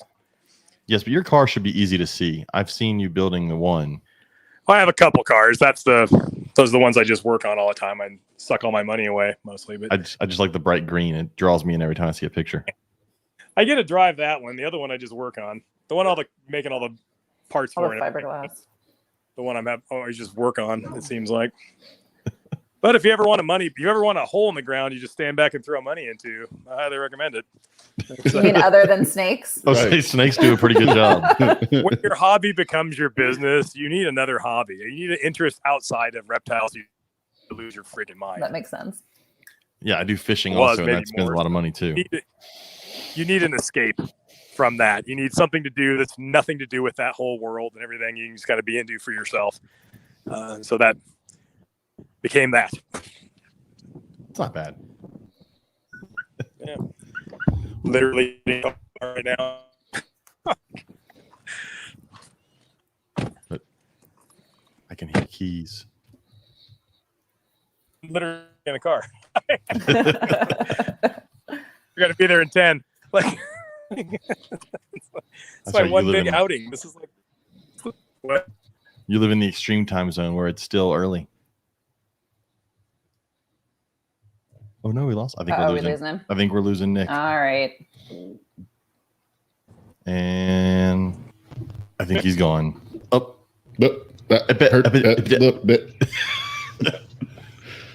all right. So Nick, we can let you go at this point. I'm not sure. You You there? We are. We are. Hello? We lost you. We may because you gotta love technology where your hands free in your car just automatically switches and it only does it right when it wants to. Or there's when you pull away from your house and the Wi-Fi switches over to cell and it just like screws up everything. Mm-hmm. Your phone can't understand why you're no longer on Wi-Fi. Yep. Oh, I could go on an endless old man rant about technology now. Oh my God, I just bought this is like the brand new iPhone 12, costs $1,100. You know what it does? Everything except make a damn phone call. It's a goddamn handheld supercomputer. I can instantly recall any bit of information that's ever been known by any member of the human species throughout all of recorded history, but I can't call a business in my own town without it dropping the call or just.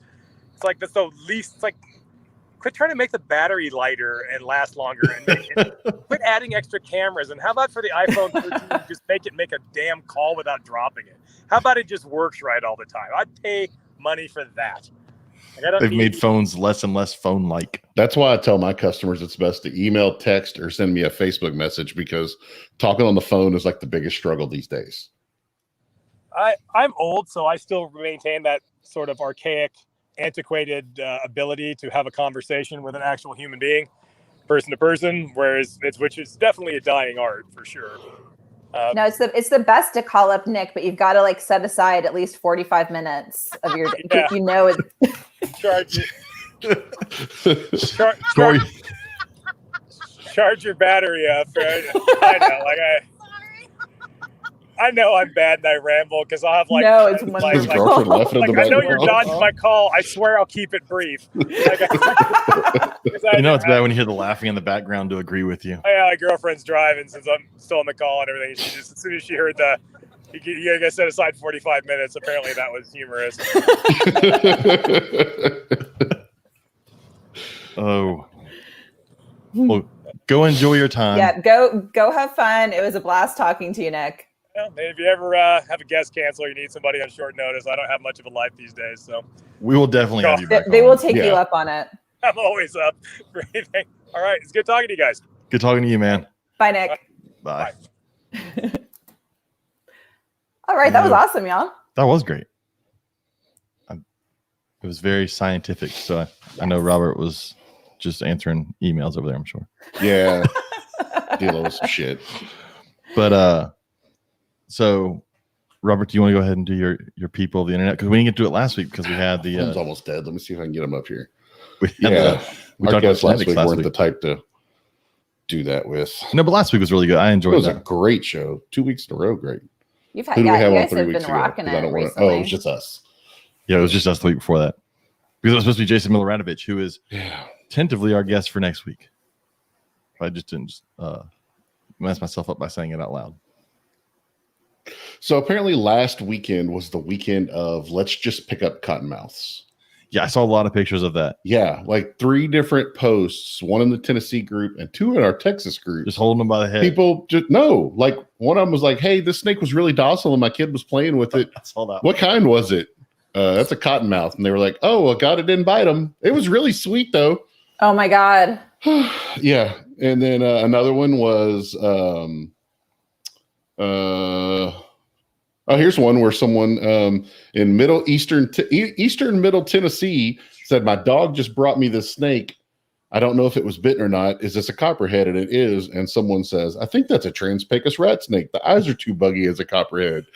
It's in fucking Tennessee. The Tennessee Transpecos rat snake. Right. It's a small population. Wow. This one, Someone said Pennsylvania was holding a girl got bit. Oh, that's so Yeah. sad. This one was a young lady who was tubing in a river in Tennessee and was wondering what kind of snake it was. She thought it was a stick that was next to her in the water until it opened its eyes. So she was really confused as to what kind of snake it was. I love Corey's face. And there was all these people telling her it was probably a cottonmouth. It was probably this. It was probably that. And I said, "Hey, if it opened its eyes, it was a turtle." And then people got mad at me. They were like, "You have to be rude about it." I said, Oh my God. "What was rude about that?" I said, "If it opened its eyes, it was a turtle. I mean, it wasn't a fucking snake." I didn't say, "Hey, you fucking moron." Right. Wow. In my neighborhood group, it's always, "Oh my God, is this a cottonmouth?" Which we don't even freaking have. And then like, or is it is it a rattlesnake? And it's always, the answer is always it's a rat snake or it's a water snake. Literally the only, we have rattlesnakes here too, but like it's without fail, it's a rat snake or a water snake. This one, a person was wondering if anyone else has a jealous ball python, because when she gets her corn snake out, the ball python surfs the glass and looks angry because it's jealous. So she has to get it out too. Yeah, jealousy is a really common emotion in reptiles. Oh yeah, they have it all the time. Yeah. I have so many. Just like the snake that was very nervous because of the fireworks. So apparently I accidentally screenshot of Zach Bauer's black eye. I don't remember doing that. Here we go. I do remember you doing that. The one where Zach said he punched himself in the face 3 times. Yes. Yeah, I'm not believing that, Zach. This guy who says that he can tell male and female ball pythons apart because the males have a more bulkish head. Oh, yeah. I'm like, cool, man. Good Found a tip. new way. Yeah, Appreciate you, bro. The only one I can do it. That's amazing. This person meant to ask what's a good bedding for a BP, and they put DP, and everybody went in. That got out of hand quickly. Trash shower curtain spread out on the living room floor. Yeah, and they never caught it. It had 68 comments before the admin shut it down. Oh my God. Here's the one. Does anyone else have derps that are scared of fireworks? Fucking derps. I live in the U.S. and keeping mine calm last night involved setting up Netflix on my smartphone to distract one gecko while carrying the other around in my shirt because he finds it soothing. Yep. Corey's brain is melting right now. That's I don't even have words. Katie posted that she relocated a box turtle today at the camp she was at. Go Katie. Oh, yeah? She did more herping today than I did. This guy posted looking for rescue ball pythons. No one's, which is automatically. I fucking hate that word, right. Rescue. And then Same. people are like, well, what is your husbandry like? What do you before anybody can consider that? And it was, I have a 40-gallon tank with day and nighttime lights and a heat rock. So someone's gonna have to rescue the snake That fucking from dirty him snake that he from you gets. that doesn't eat. Correct. I guess someone's gonna have to rescue a rescue.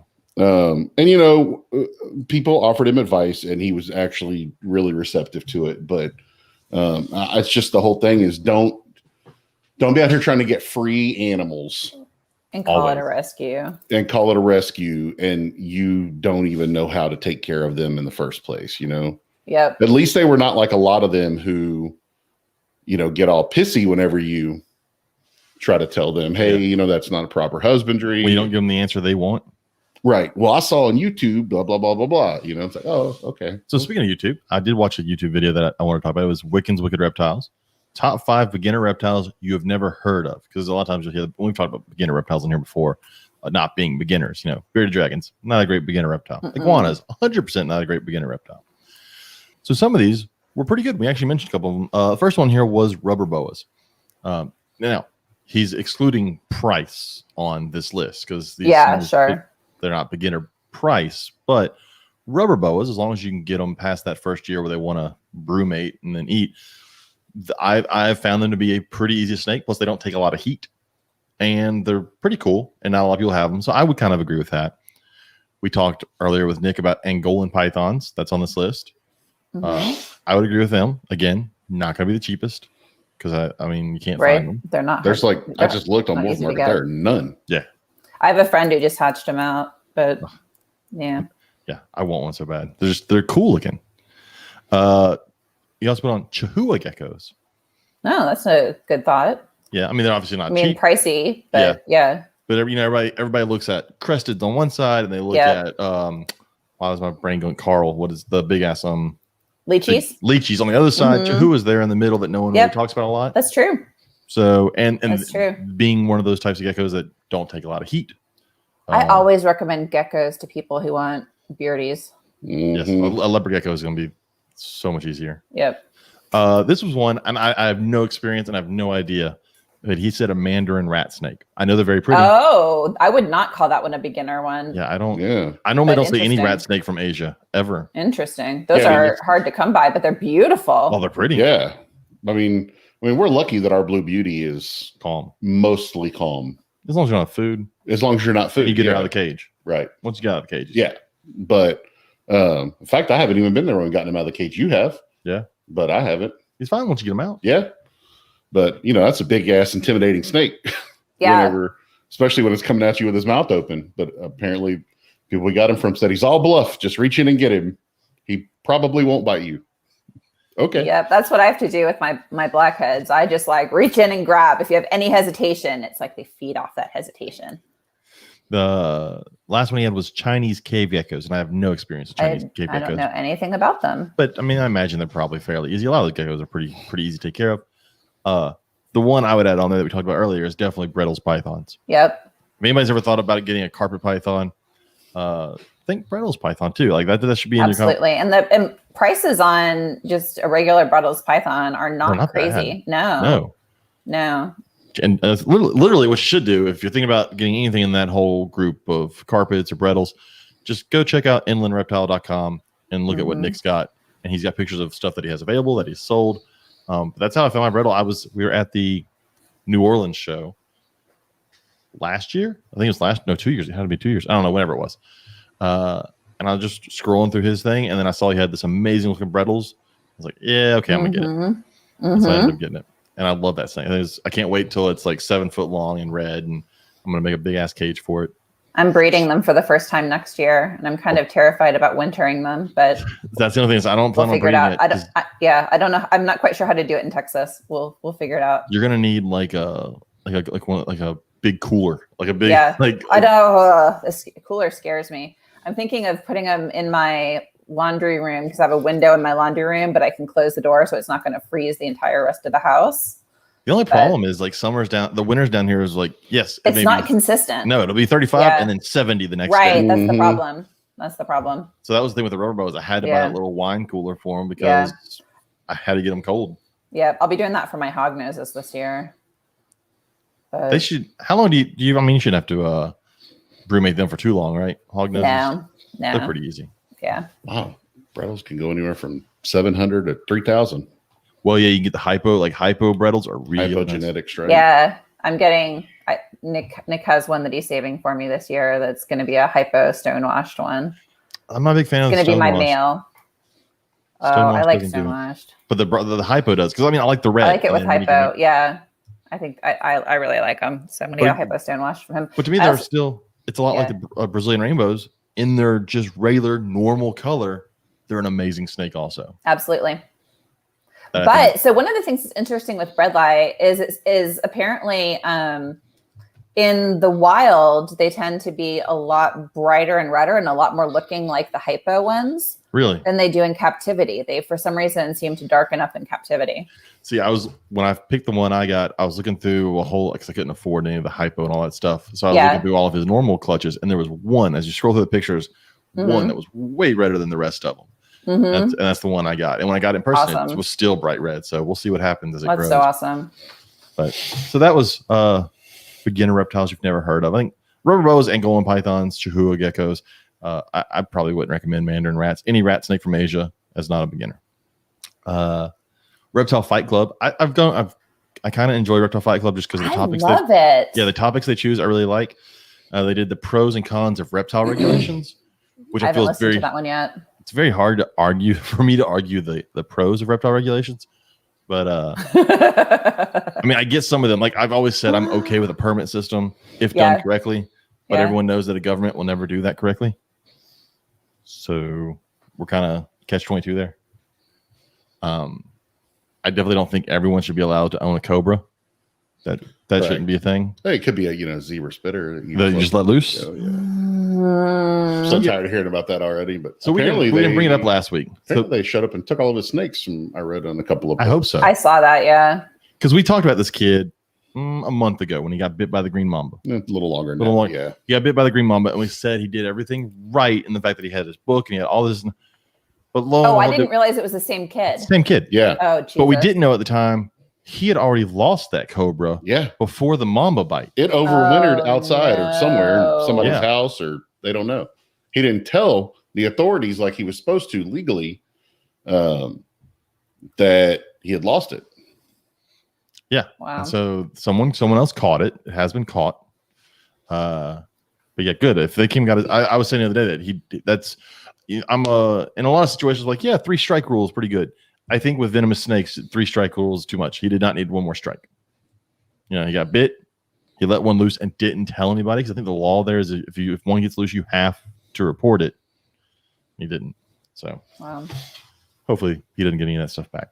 And then another thing I listened to the Snakes and the Fat Man episode with Bob Vu, which became very, very interesting after the episode. Mhm.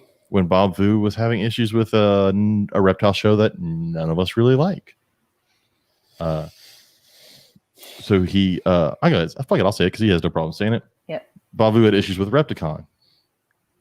What exactly? How did you read it all? What exactly happened? Sounds like they moved him to the back corner at a couple of shows and were just complete dicks about it. You know, same thing happened with one of our friends who's a big dry goods vendor. Oh yeah.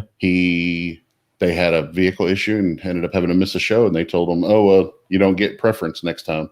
Wow. He said, "Well, go fuck yourself." Yeah, when that person comes and buys 16 tables or whatever it is at a show, you should probably give them a little. I mean, I get not picking certain people over this or that, and like I like how Sean doesn't skip people ahead on the line because their name. I get that, but like Bob Vu, that was the Atlanta show. Bob Vu lives like right there near Atlanta. Mhm. That's his home show. He's done that show. And he's Bob fucking Vu. Like, and he's a big name in the. Yeah. Look, if he's already on your list to be there, you probably should put him in the middle of the whole damn thing. Yeah, he draws people to the show. You should be thankful he's showing up to your show and drawing. Not only does he so many produce people there. amazing animals, but he's like the nicest person you ever meet. Mhm. Yeah, that episode with him and Chris, like it was great to listen to him how he started. Because I think a lot of people looked at him as a guy that was not a snake guy, but had money and then jumped in and started selling and breeding a lot. But when you listen to that episode, you realize no, he's always been a reptile person. Mm-hmm. He just reached a point where he's like, all right, I'm gonna do this, and he went and he did it, and it's working. Yeah.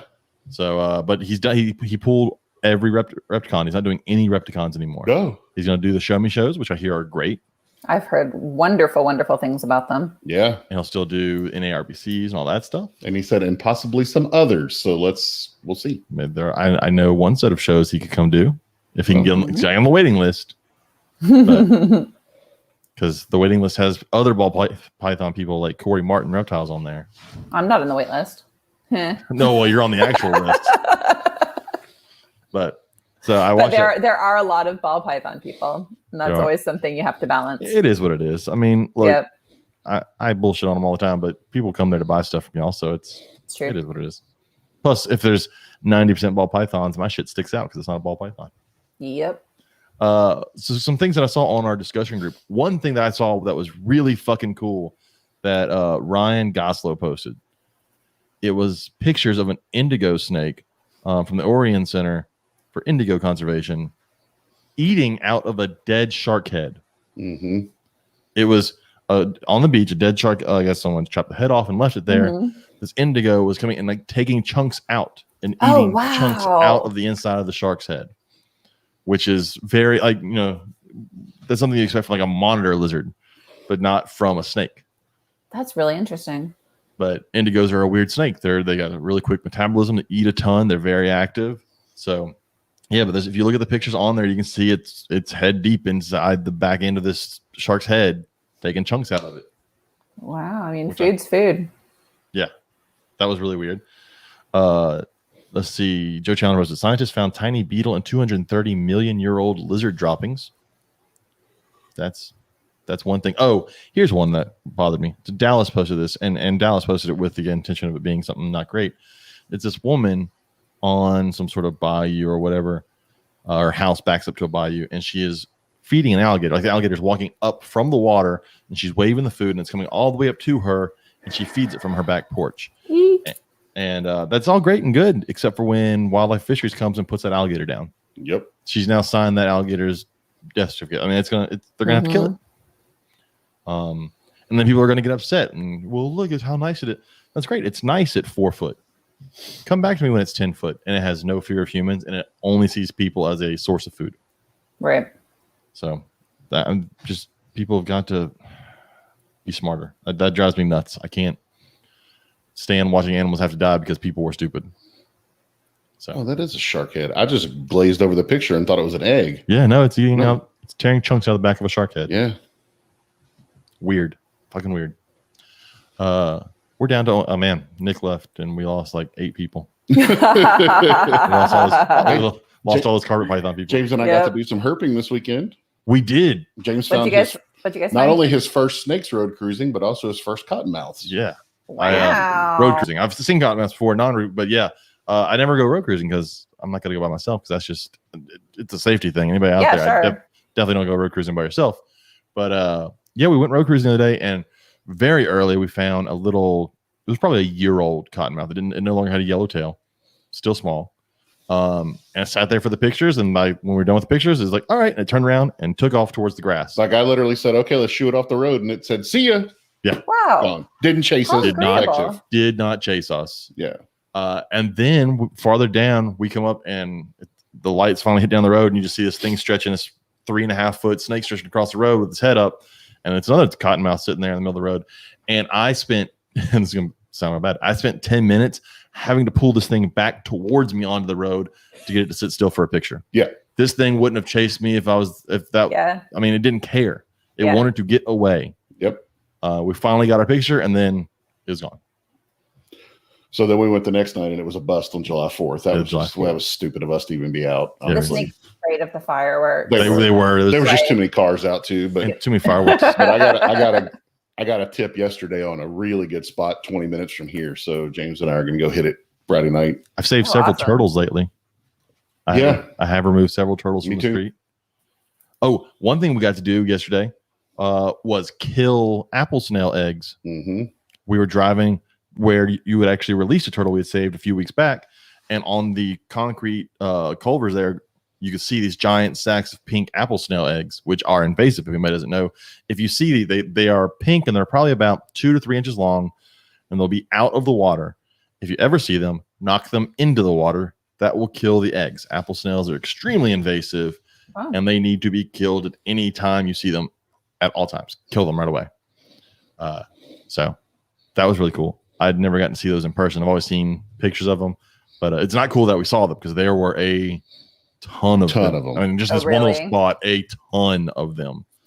We tried to knock as many of them into the water as we could. I think I haven't seen them. They're like Looking them up. they're bright pink. And it's a cluster of Oh, I eggs. see. Yeah. Yeah, about 2 to 3 inches long, Oh, wow. about 1 inch across. Like I said, they'll always be out of the water, either on a stalk of a plant or, in this case, on the concrete part in the ditch. So if you knock them in, it'll kill them. Wow. So that was really cool. And then I also found one thing is I have a trillion toads in my new yard. Every night, right by the Welcome road. to Texas. Well, every night there's a toad sitting right by the road on top of the little concrete thing. Just hangs out there every night. I guarantee if I went out there right now, he's sitting there. So that's cool. But that was all my herping so far. But we're gonna do more. I'm looking forward to So it. fun. So, Corey, anything else going on with you? Not really. I'm dealing with a female that's egg bound right now, and so that's been kind of annoying today. But yeah, just I've got my season kind of plugging along, and that's about it. Finally getting animals, which is nice. I've been so low inventory for so long. What are you doing for the egg bound snake? Soaking it or? Yeah, so I was able to get 2 of the eggs out today, but she has there were adhesions, and so I was able to free the adhesions and get 2 of the eggs out, but she still has 3 left, and they're kind of further up. And so it's a hog nose. And so I reached out to someone I know who's a really experienced hog nose breeder just to get some guidance. And he was like, well, at this point, those eggs are just done. Like, they're not going to be viable eggs for you at this point. But just like he suggested, just massaging the area a couple times a day to try to work the adhesions free, but not super aggressively to, not damage the tissue, but just to kind of keep at it for a few days and see if we can get them freed, because they're too far up right now to really do much. So I don't know. We'll see. Hopefully that works out. I hope. That stuff's always scary because, I mean, it could work out or you could lose a snake. I mean, it could go either way. Yep. Apparently, we're supposed to take a picture and report those to aquatic invasives at tpwd.texas.gov. Oh, then we did take a picture. I did. Rachel did, but she sent it to me, I believe. So we'll have to do that. Because there were and that was just one little spot. Imagine if we went down that drainage canal, I bet every stop would have them. It says they can produce 500 to 700 eggs every 5 to 14 days. So we need to keep going over there and checking. That's a lot of fucking eggs. Yeah. And they get big. I mean, they get like bigger than like the size of a baseball. Yeah. Wow. We didn't see any adults. We looked we really thought we saw another species of snail. They're little like cone-shaped snail that was native, but we did not see any apple snails. We just saw a shit ton of apple snail eggs. Wow. So, yep. That's all I got. All right. So, Corey, I appreciate you filling in this week. You're so welcome.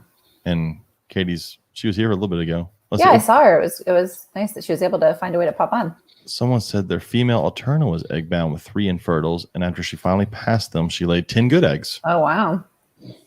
Huh. Interesting. Get those plugs out of the way, and then all the good eggs. Yeah. Oh, Katie's still here. Katie is still there. Hello, Katie. So, if they want to get a hold of you, Corey, and talk to you and all that, what's the best absolutely. way? So, Instagram, Corey Martin Reptiles, Facebook, Corey Martin Reptiles. Those are usually going to be the easiest ways. Just message me, and I'm usually pretty responsive. Or any herp show within 2 hours of Austin. Yeah, I try to stick to like a 4-hour radius or so of Austin. So yeah, but I do most of those as well. I put some stuff up on Morph Market, but I have I think 1 snake on there right now. So good luck. I know you were really low on snakes the last couple of shows. Yeah, I've been quite low in inventory. There are worse problems to have, I suppose. But it's been rough the past few shows. I've been just going through my whole back rack. Like, do I really need you?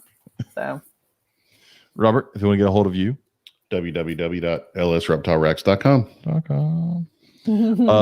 You have a show in 2 weeks in Shirts, Texas. In Shirts, Texas, which is just outside of San Antonio. Correct. That is the Lone Star Reptile Show. So come see Lone Star Reptile Racks at the Lone Star Reptile Show in Shirts in 2 weeks. 2 weeks? It's 2 weeks, right? It's not this weekend. It's not this It's weekend. the following weekend. Yeah, it's next weekend. And then after that, the weekend after that is when we go to Slidell. I go back to Louisiana for a couple days. If you want to get a hold of us here at the podcast, it is the Reptile Gumbo Podcast on Instagram, Facebook, and at gmail.com. Again, any ideas for giveaways, like things that you think that people in the hobby would like for us to give away, shoot us an email or a message on Facebook. Let us know things that you might like to win. Because we have people that would like to sponsor, but sometimes I can't think of what to give away. So give us an idea and we'll do that. I will have all the last month's giveaway winner and this month's giveaway, all that together next week. Now that I've finally somewhat settled in here in Texas and I'm not moving back and forth from my old house to this house, things are better. So we'll have that for next week. But thank you, Corey, for coming on here. Thank you. And we will see everybody next week. Goodbye.